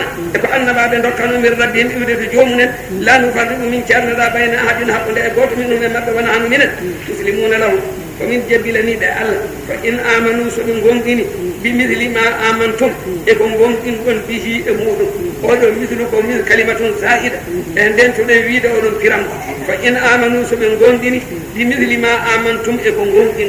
عندن تنويد يكون قومتن undon hono won ala faqad ihtadaw be peeri wa in tawallaw so be durni ma imanaga fa inna ma hum kambe fi shiqaqin be ngoni ko e lundagol subhanallahi dum do ko gogo Allah annani de فسيكفيكهم الله ما الله يند وهو السميع الله ولنا هو العليم كان صبغة الله نندوكو غوغو الله دين الله ene waye bernde jiyaado Allah no gobu wayata en daneri cuwandi e mudum ni batte mun nattata hen abada wa man goto ala ahsanu qurdum mujid sibagatan gobu min Allah iwde to Allah wana min al muslimuna lahu abiduna lahu ko min rawade Allah qul ya tuhajjuna mata on kujundirana min fillahi Allah wa huwa Allah rabbuna wa jomi amen wa rabbukum wa joman wala na wadani min a'maluna kulli amen wa lakum wadani wa a'malukum kulli modan wa nahnu min mukhlisuna lahu wa min ladina nawde Allah anani da an taju يقولون بنبي إن إبراهيم وإسماعيل وإسحاق ويعقوب والأسباط كانوا بلاتنا مهودا كل يهودا أو نصارى ولا كل نصارى يقول له بيد أنتم متقولون أعلم بأن تكون أن ظنوا أم الله ولا الله ومن أولم ولكل تنجم من كتب فتي أن شوك شهادة سيدا فاقل أنه غموض من الله إن مرادة الله وما الله سوراك الذي غافل من ويلسدي أما تعملون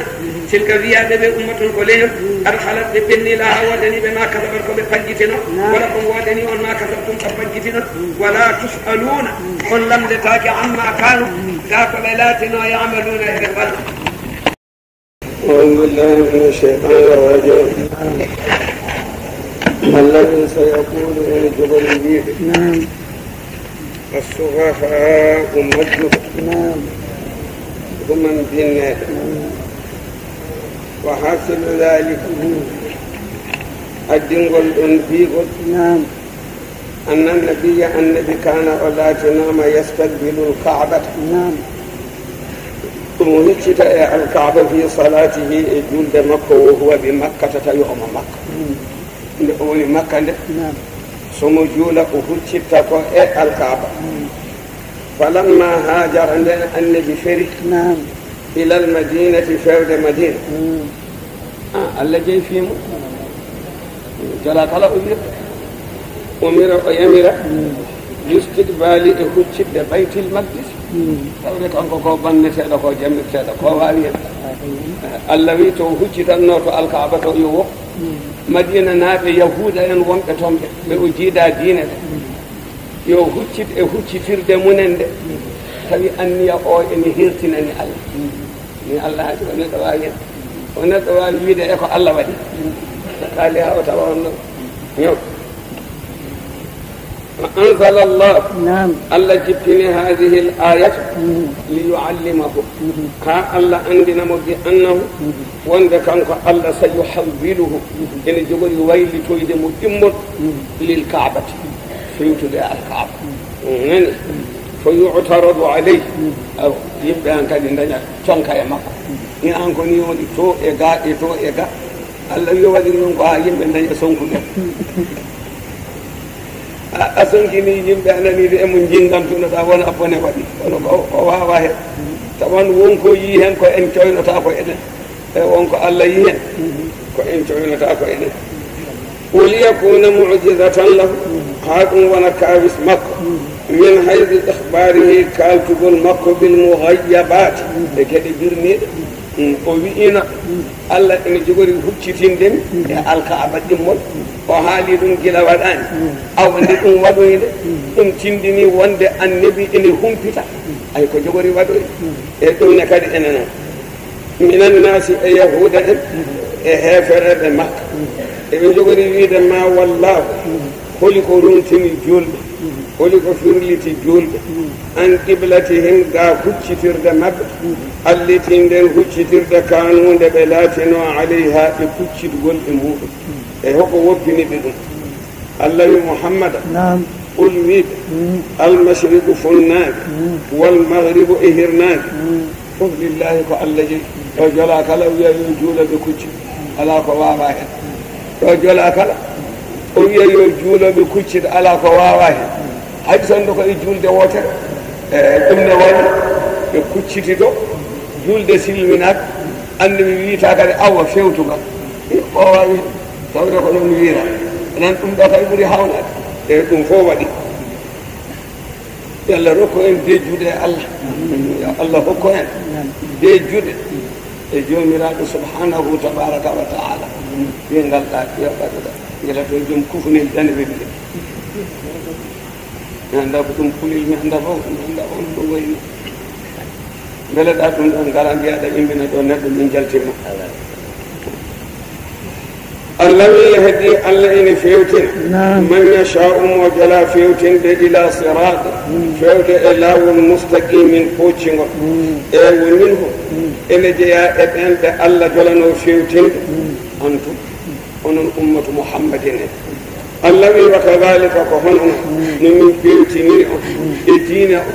جعلناكم من بديع يا أمة محمد أمة كأولين وسطا شباب عدولا ننقذ أصحاب علم يومرات غندا وعمل يقول غندا لا ولا يخلو زمان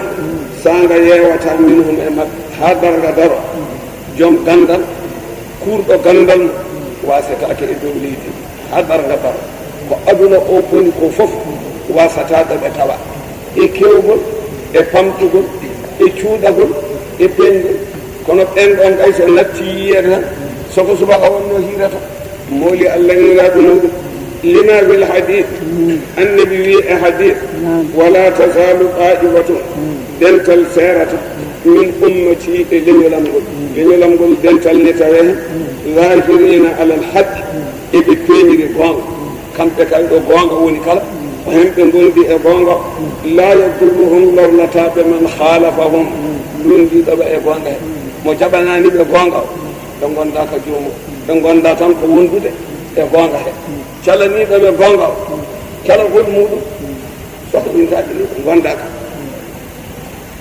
حتى يأتيهم أرأمك أمر الله يمرر الله وهم على ذلك فيكون يقول يبغى الله وما دام القرآن موجودا ما دام القرآن إن وضع فهم ومن يبغى موجودون إن وضع لقوله تعالى والله نزل ذكرني أحسن الحديث كل مبتدأ يوتر كتابا دفتر متشابها نندن مثانية إمتان كده ودي أمر ودي نهي ودي وعد ودي وعيد يكون عندي أمور إن نقول إمتاكم تقشعر إن يرندل إن تمر إن سين منه يقول إن أقول دفترين جلود الذين قلت أن يخشون ربهم بإن كل جومنا مؤلمين كل الألم وواقعتنا دفترين سننين دفتر أتطهرون هذا مولي الله أن ونبيته بجنب القرآن فلولا سنونا أن أناسا جنك موجودون وضع بهذه المذهبة إن قلت تقول إبان سنونا جنب إن ترى إن نقول إني إبان ما بقي القرآن هبطا وورد بني القرآن سنتي ونند أنت القرآن وتر مولي الله بدل هذا قال إدريسين بلا كبر ونداك أنني ده القرآن أو فصل لمن أي أبدا أنك داول ما موجود يوم إذا أرونا كتاب يدي كل بل أنا نبغى كتاب أجيت أنا كم يدي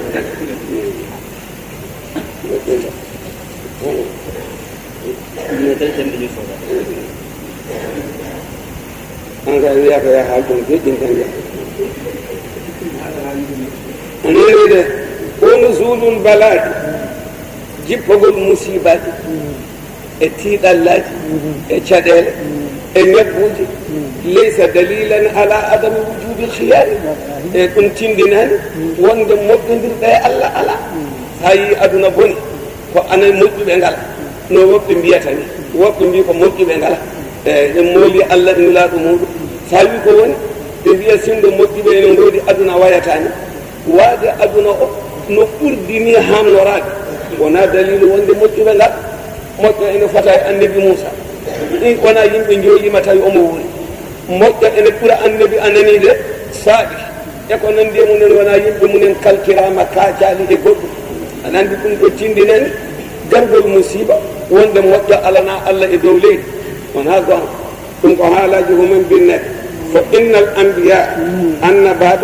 كانوا بلاتنا موجودين ابن غاضة معهم بالحصول القصب الحصف من ندليد والمسح بفرتاد تبارك بابا فمنهم من خسفنا به الأرض ومنهم من أغرقنا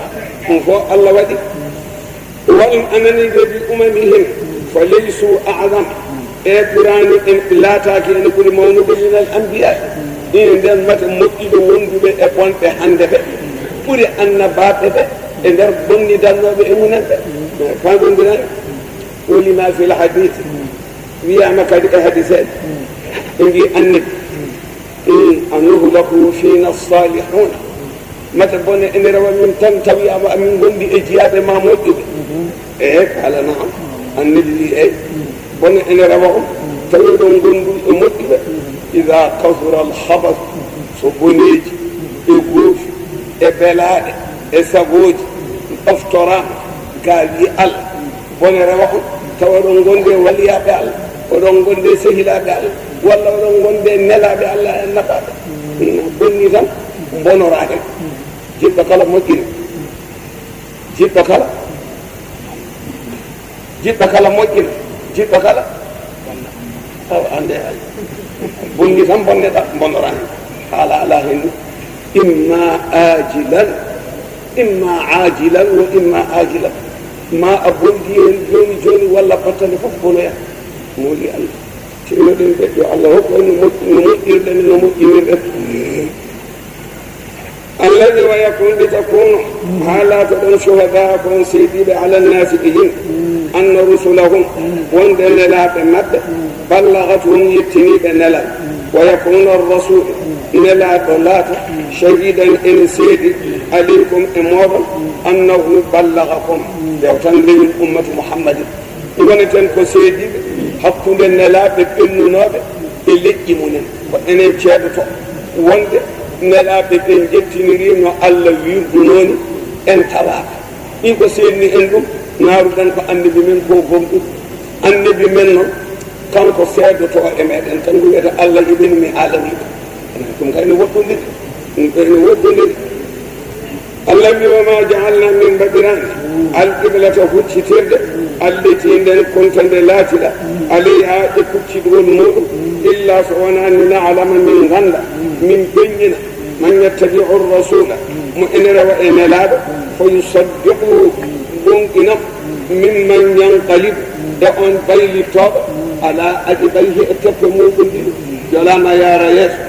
جلام روتي وشانكال وجلام ياتي لبنك موجي الله وفوتشاكي كي على نورورتا وانا بوشيدو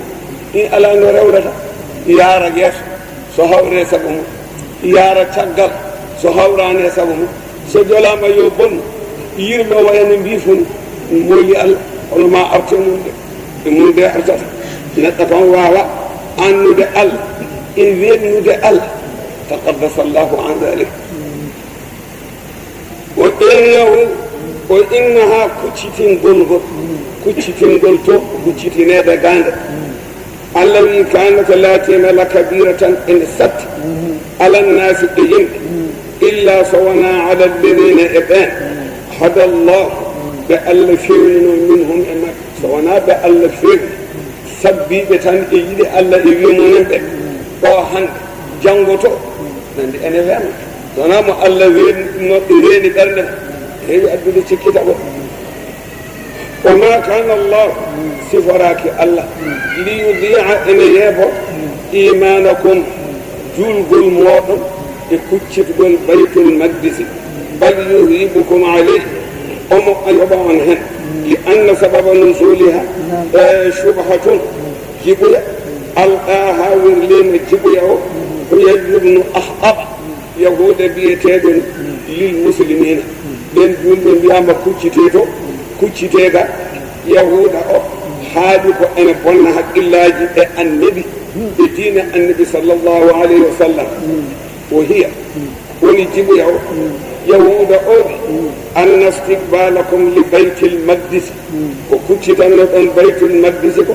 لا يخلو ياوتا والقتا إما أن يكون هدى ما توقن والنظام والنظام فقد انتقلتم الآن إلى ضلال كنغرتكم مكة ومجر إلوندكم وإما أن يكون ولكم كتشتنا أن بيت المقدس قولاتو ضلالا كمجر ما توقع مجر أواصل أنقذ إن فلما أقركم عليه وقال النبي نيمني أنه ويقولون كلون دولة أمودك دو مجر يقول أودك إنما يهودا أدي أودو جيبوا حق الله جيجول وأيضا ومن كلمة اليهودا من مات كلام أيضا قبل التحويل وأدين قبل وجهتين الكعبة إمون مات على الضلال ما يمجر وضاعت أعماله ولمن فرد ووجد أن بيت المقدس بوني مار فشق ذلك كن ست كن وجه على أقارب البندرات من مات وما ينار قبل التحويل وأدي بيلكم فشكوا ذلك بنقلتكم لرسول الله صلى الله عليه وسلم الذي إن الله أنني وما كان الله ليضيع إيمانكم ونقول الله جيب دينير أو جيبويا الله وقت كوكو دعون براج كتشتن نطن بيت المقدس حيث أن احترام الكعبة إن الله قال لرؤوف كوكين نطاق رحيم جرمطاق بالناس إذن الله كوكين نطاق الله كجرمطاق رأفة رحمة إن نندو فيرو إن نندو فيرو كونك شدة الرحمة وانتت رأفة شدة الرحمة وانتت رأفة قد نرى تقلب وجهك جمرة تود أو قد نرى حقيقة مدي تقلب وجهك في السماء ما ننتريد تقول يا سماء بنج أسمان ما نن أديد متدلعا إلى الوحي ومتسوقا ما نن للأمر باستقبال القبلة مثلا أديد هوتشد ما نن يا هوتشد فنان على جبريل تلا النبي صلى الله عليه وسلم ما نن النبي يوم ما نن جبريل من دي مدي الله يمر من هوتشد سود كعبة وأنه تون فنان بابا إبراهيم تون بري نبض عربي فوسم من الله ما نن نياغنو مي جوميراد متينا بكلي تام huccitene mi manan kaaba mi huccita ton jibril wi mo an buru mi teddide to Allah manan ko an nyaago Allah tan manan ko an buru mi teddide Allah annabi sallallahu alaihi wasallam yidani makko hawrat tan ko yidani joomi ko muuyi fo ko dum Allah tabaraka wa taala man woni muuyango Allah e muuyango nulado sallallahu alaihi wasallam manan ko ni mbadi fala kanko non de o yidi dum de Allah non wi an kandi wonno o so jodimo wona hoynade o mo yidi mbete Allah no waklita mo huccitina mo to kaaba to Allah non wi qadana rata qalluba wajhika fi sama wa haqiqa mi yino yeso ma wo firdi tortoto dangi asaman ada yidi wiede ya hucciti funnaange to kaaba to falan walliyannaka qiblatan tarda mami huccitine funnaange de nge jiddaange fa walli wajhaka sadara al masjidil haram hucciti manan masalan huccitini yeso ma bangi masjidil harami to kaaba to wa haysuma kuntum nokku fo do gondon enon onon leñol gol fa wallu wujuhakum sha'rahu kuccitine jeese modon nene bangi masjidil haram innal ladina ko ni de adandi ko masjid bani salamata be biyata caggal juuli dar didi tisbar ko masjid zul qibla tayni mo tawe mo jiiden madina o yimbe manon fo jiido masjid mo biyata funnangeji didi o manon ko masjid bani salamata o juul dar didi tisbar tan ayo o telle makko do telle makko do huccino ko badal mabdi sano bako liti o huccidi manon kaaba masalan woni masjid jom funnangeji didi maana ɗum woni yimɓe fof mbakoliti hucciti toon wonno hankandi ko toon tan woni funnaange goɗɗo ala ko kaaba tan noon ɗo huccitte o haysuma kuntum ko alluwo jokomo saɗara o hankandi ko enen leñol ngol fof tagore nde fof wonɓe funnaange makka ɓe ɓen tan no juula kuccitta ko hirnaange wonɓe rewo makka ɓe sana juula kuccitta ko rewo manon wonɓe worgo ɓe sana juula kuccitta ko rewo hankandi mon ko suudu ndu tan sono juule joni manon ko yimɓe taro tan masalan wona ɓe ni no mbatte ni kay ko eɗen fof kaaba tan fof wa haysuma kuntum so walluwo jokomo saɗarahu Allah ne wi wo inna الذين من بين أوتوا الكتاب ركاب دفتب لا يعلمون أن عندي أنه هو كابته على حقوني قوام من ربي ممرد جنبي سبينا دفت مب النبي سفريد وأديد وهو سفنا جمب فنسبوي ما فاركاب وما الله وناني الله يغافلين كواب بلسنيرك أما تعملون قدام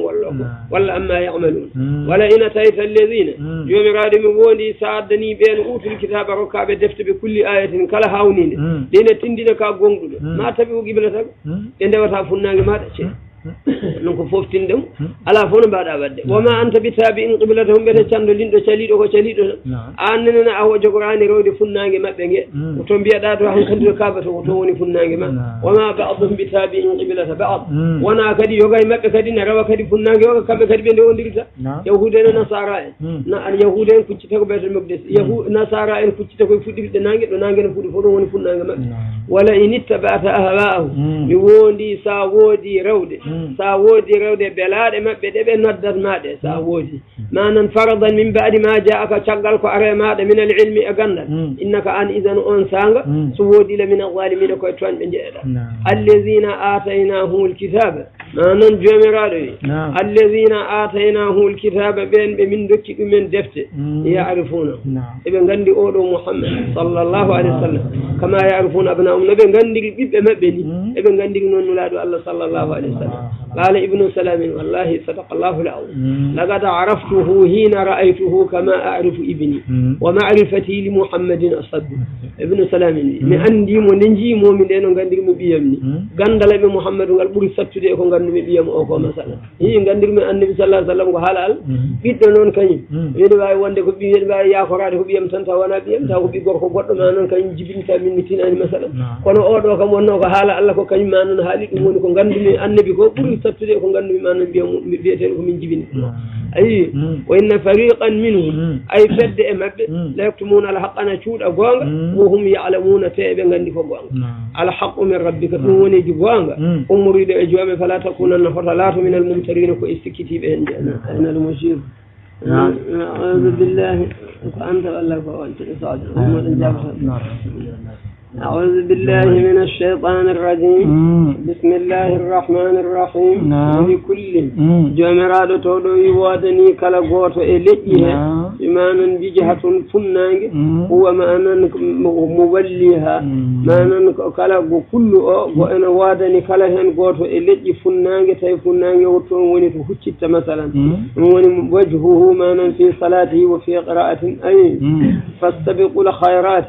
معنى نقرد en jaccinoɗe e geɗe moƴƴereji fastabiqu nanan woni woli kullin wijhatun huwa o ko bimana ko alfariqu tan masalan ko fedde almafhumu min al umami masalan huwa damir o huwa fariq o nanan fedde nde mo walli ha no huccita e manan on ɗon funnani fastabiqu jaccoɗe ɗe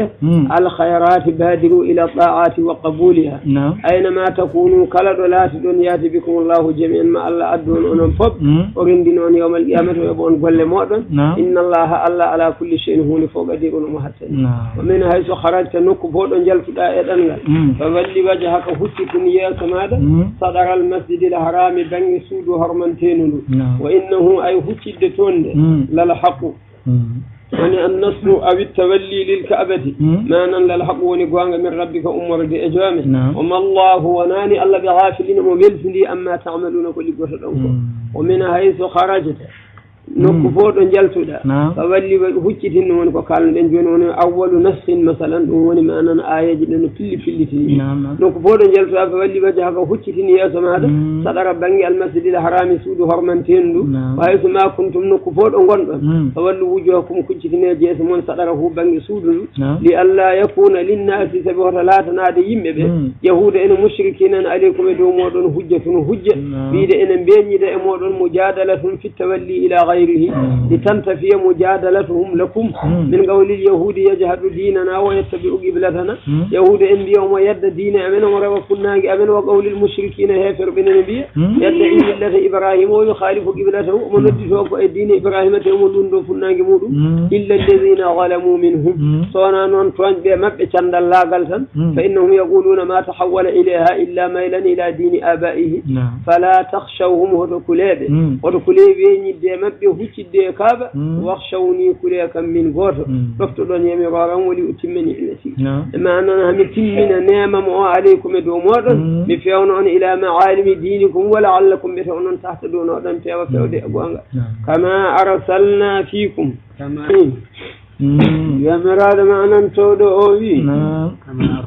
كما أرسلنا معنى هنا من دلد متعلق بمعنى أتم معنى أتم أوي معنى دوني إتماما كإتمامها بإرسالنا معنى هنا تم القول من دلد معنى فيكم موعدا رسولا نلاد منكم جهاد إمن محمدا صلى الله عليه وسلم معنى يتلو عليكم وإن جنغ إمن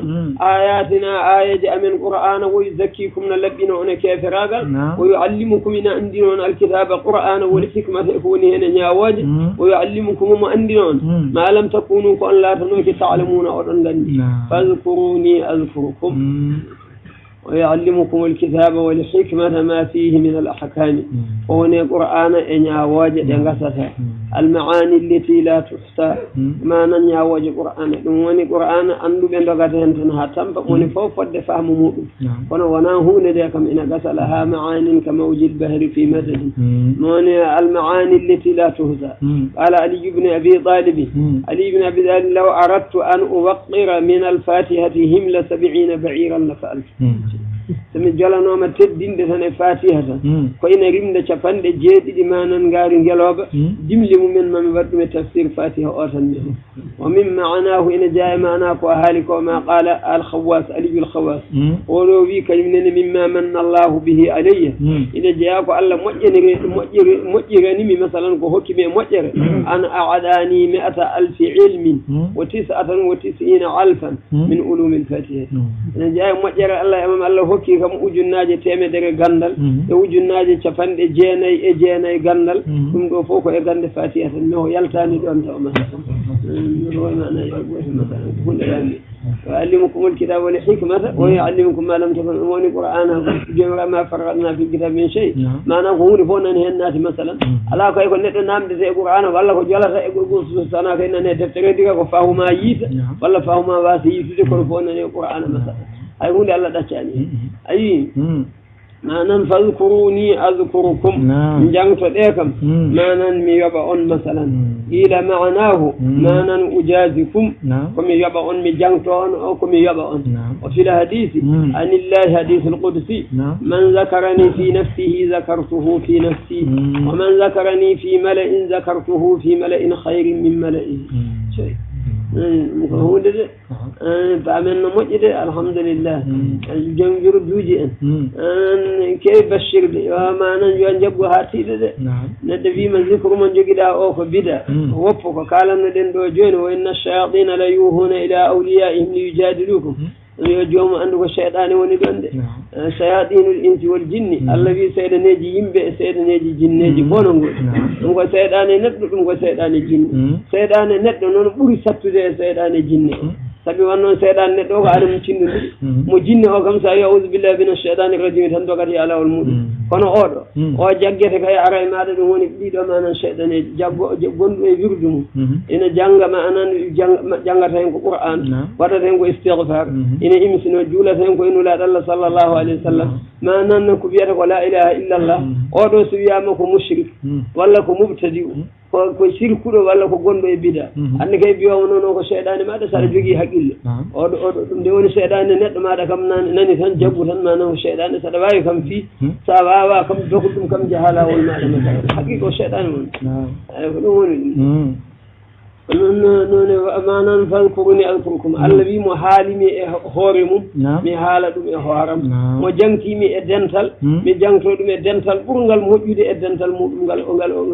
o jangtimi ngal manan won wiiɓe udkuruni ko tazallalu li jalali adkurukum asfil ko manan alhujuba ankum manan jangtoɗe kam ko koynino ɗe manngam ngo jangtoɗe kam mi hunce wirngalloji ga moɗon o ufidu aleykum rahmati mi wanje mon yurme nan wa ihsani moƴƴingolan wa hibbukum mi yiɗa on wa arfa'u zikrakum mi ɓamta jangtowol moɗon fil mala'il a'la e dental tongal ima fil hadisi wa man taqarraba ilayya shibran taqarrabtu minhu zira'an mo ɓallori fewde am fodde sibre mi ɓallo faade muɗum fodde dira wa fil hadisi aidan inna allaha ida ahabba abdan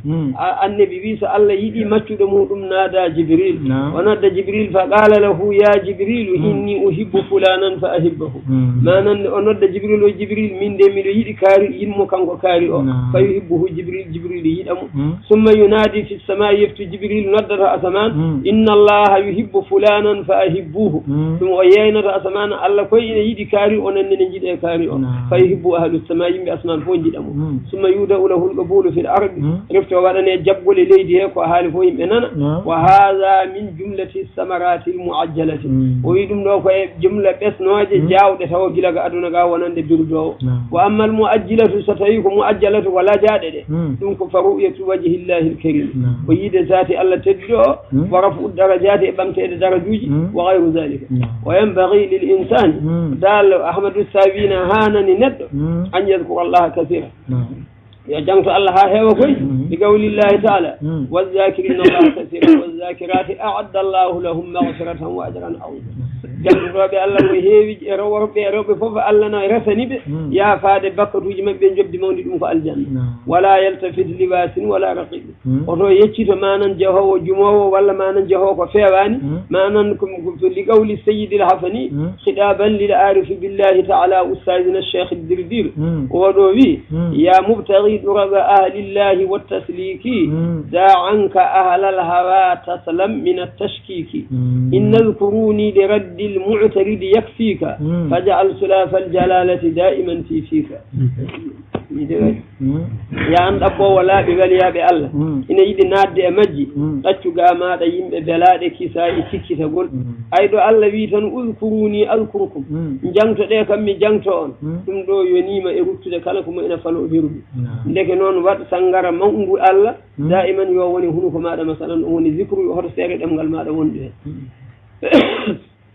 ni de waliyaɓe Allah kaali koni nan Allah haali tawa annabi sallallahu alaihi wasallam haali waliyaɓe Allah kaali wala tatruku dhikra li adami huduri kama Allah hoto neɗɗo wini min mi tawnani Allah tan mi jangtota ko ala la ilaha illa Allah kay wi noon tan ma nan astaghfirullah kay wi noon tan fa rubba ma dhikrun heewi jangtowol ma ghaflatin wondude e welsungo yajurru fodali dhikrin ma huduri ko yettin ma jangtowol wondude e tawnugol li annahum sabbahu dhikra bi gadihi zanadi ɓe nandi dini wirdu way kono toƴƴude ta sande ni zikro haysa a tawnani rew hen tan way kono toƴƴowo tasande ni fala turkil insan algada li adami igadi min awwali marratin masala wona kay a toƴƴi tasande maɗa addani jeygol tan woppi wona a rewata manan hande toƴƴi hande addi jeygol fo bal yukarriru hatta yuqida masala fa ida wala alqalbu naratil a'da so tawi ɓernde nde yiiɗi wirdu ndu terɗe ɗe nurɗa fala yaqdiru cheytanu ala waswasatihi seyɗane wawa sobsukindemo ɗi qawlihi taala inna alladina ttaqaw ida massahum ta'ifum min ash-shaytani tadhakkaru fa idha hum mubsirun ɗum woni ɓeeɗo hulɓe Allah so seyɗane wina memaɓe tan manan so heeɓi ɓe memi ɓe seeɗa tan ɓe ciftokti manggo Allah ngu manan ɓe duttoɓe jiiya wa khaffatil ibadatu dewal Allah ngal hoyata alal a'da'i e dow torɗe joomum fala yakunu ala sakhti kulfatun fiha on kandi ko rawata Allah ko tampere ala hen yew ɓeeɗo ene jogui joni waɗoɓe jamma fo te ujunere salatu manan ɓeeɗo mbaɗa ujunere ɓe ujunnaje sappo salatul fatih manan ɓe juula fodde manan temedere darde taw ko e jamma goto ɗum no wayi ɗumen no hay hunde wonno han kandi gowti andi neɗɗo sattema tan koka wowani kala ko gowɗa ko fittano wowi fof han kandi weeɓi masalan ɗum woni zicre o han kandi hoyima nan e joomum ko ni wayi masalan wa yakfi zakira min alsharafi ida rufi alhijabu fala malala bi taklifi lilahi wala mashaqqa ɗum woni kaɗo haala ina yona tan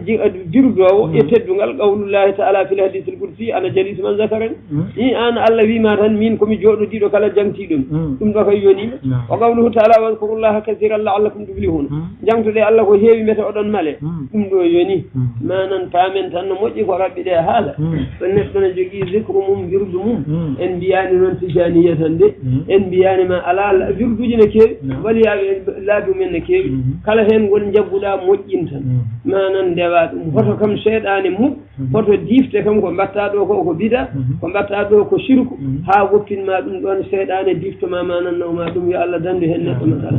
ɗum ɗo ɗiɗo zicruji ma pinenno hande eɓene keewi aduna he jaggunoɓe wirduji goppi ene mbiya ko serenɓe ndewe yimɓe manan goppe ɓe meeɗani jaggude haydara manan wahabiyankoɓe manan ina ndewe yimɓe ɗum ɗo ko shirku ɗum ɗo ko bida balɗe ñanden nde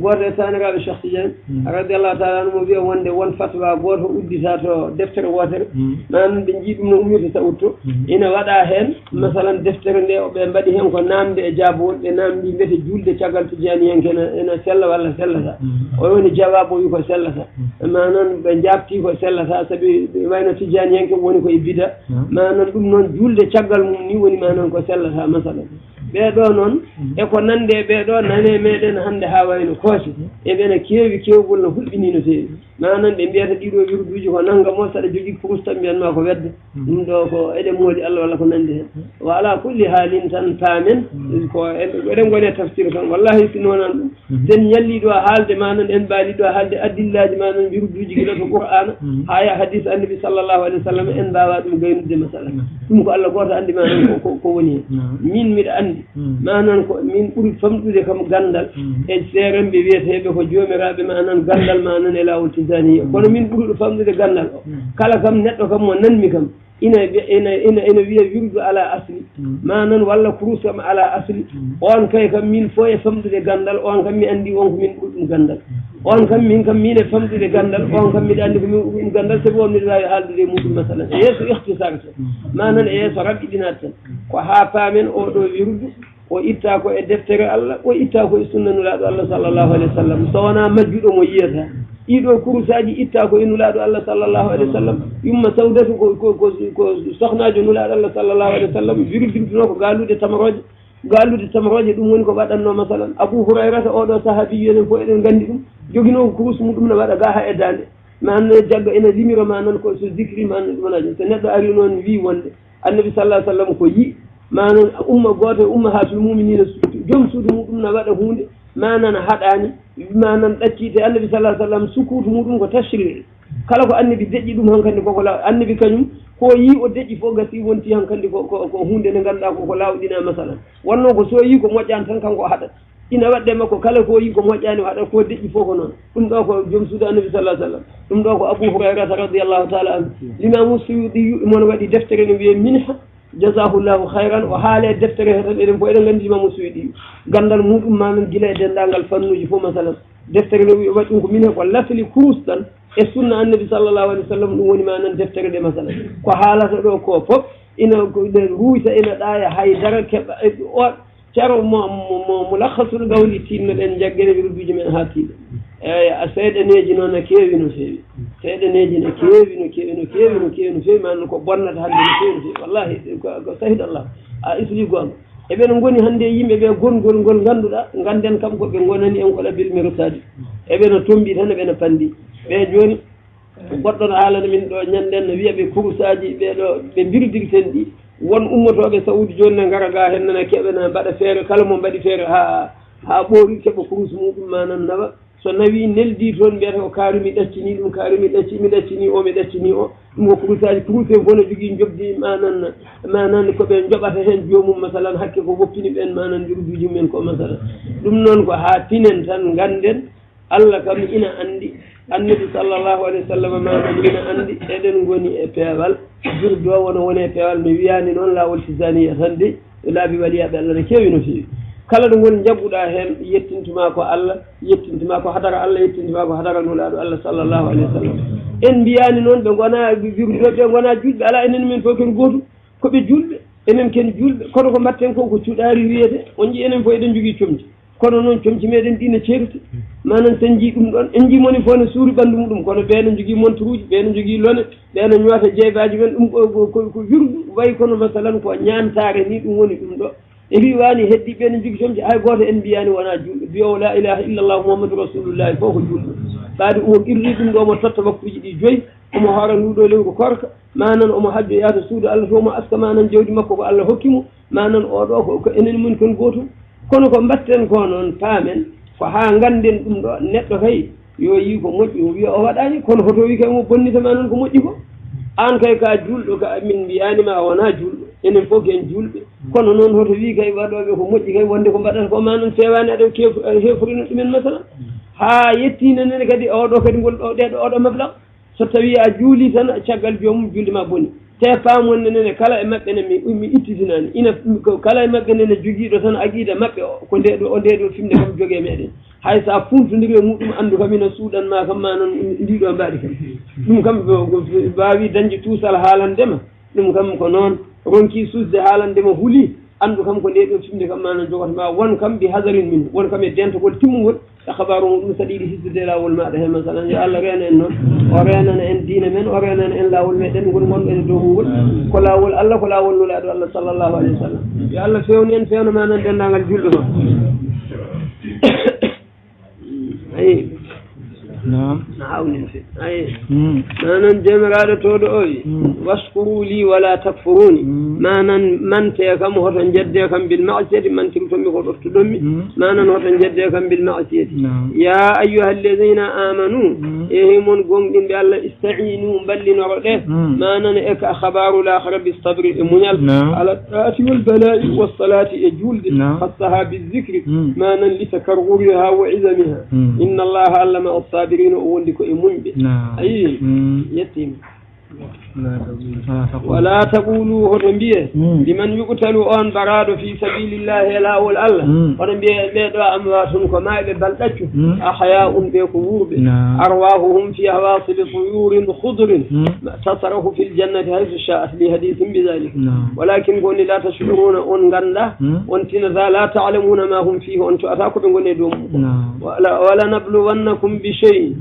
ولا نبلونكم ألا تودوا بمي وندي ممي جر ويقرر برؤا بشيء هم من الخوف إكلل والجوع إهاج ونقص أستان من الأموال جوديل والأنفس في التالي بالقتل والموت والأمراض والثمرات ما نبسناج بالجوائه إلى نختبرنكم فننظر أتصبرون أم لا وبشر الصابرين ولت منوب على البلاء بالجنة هم من منوب الذين كبين إذا أصابتهم إذا أصابتهم سيهبيد من مصيبة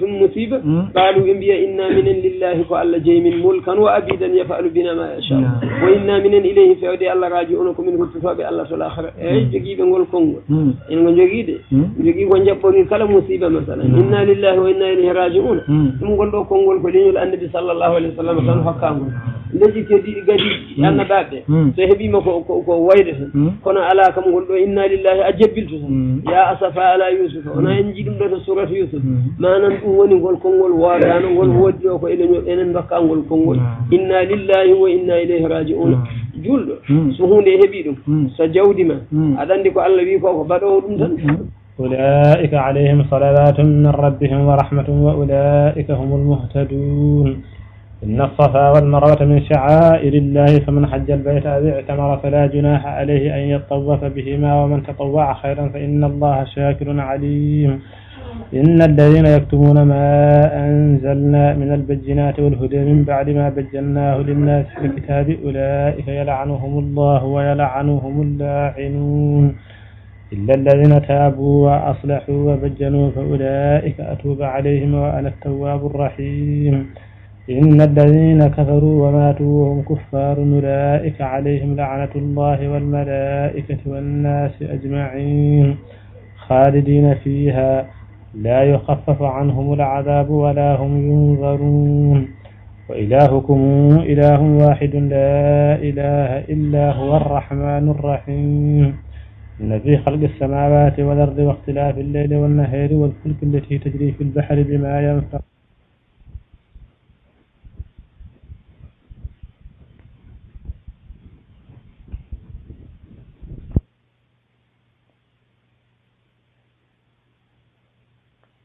nan ɗon fittali mayde rafiiji nan ɗon ɓesnoje guese moɗon e remruji moɗon kono noon wo bassiru sabirin ɗum ɗo ko Allah wi ko baɗo koko baɗoɗo manan ɗum kay ko waɗat tan so waɗi noon weltin muñoɓe ɓe ganduɗa so musiba heeɓi ɗumen ɓe kala ngol ɗo konngol inna lillahi wa inna ilayhi rajiun wona guirriɗo ɗum ɗo hankandina foof min ko Allah jeyimi Allah jeyma waɗata e maɗa ko haaji ko an ko jeyɗa tan an neɗɗo ko belɗa fo a waɗate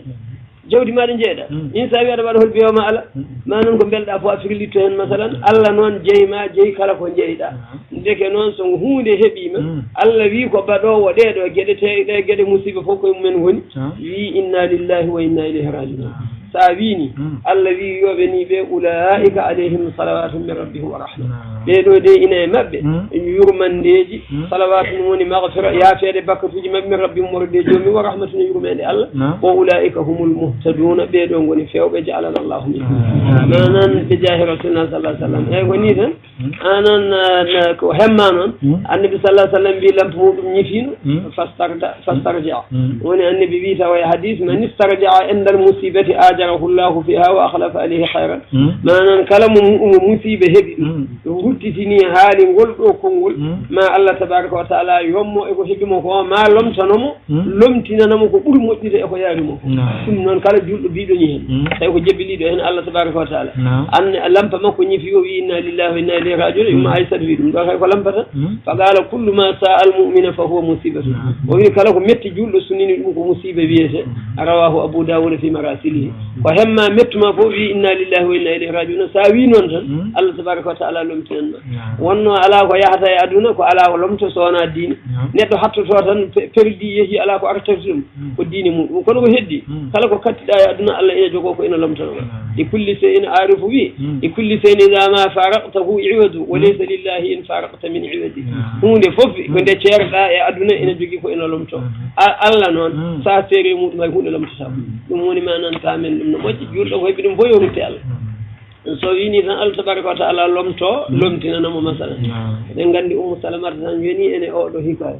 ana Ummu Salamata nde annabi sallllahu alayhi wa sallam nde resata ɗum nde ko addi resnomo ko Abou Salamata ko joom galle makko wara koto selloyno jihaadi manan mo jibitini sukaaɓe warama manan kanko o heddino kono noon mo gonɗini noon aya Qur'an nani annabi sallah sallam wi kala mo ɗum o heeɓi so tawi a wini tan Allah tabaraka wa taala ma lomtinane ko ɓuuri moƴƴude o wi noon o jaɓiri ɗum Allah heddi noon mo miijo holno dañiri so ma noon hono joom galle makko ma noon mo woni ɗum ɗo Allah tottimo annabi sallah sallam kiso rottimo kiso kañum ma noon tantu mata o dañi ko ɓuuri moƴƴude e joom galle makko o masala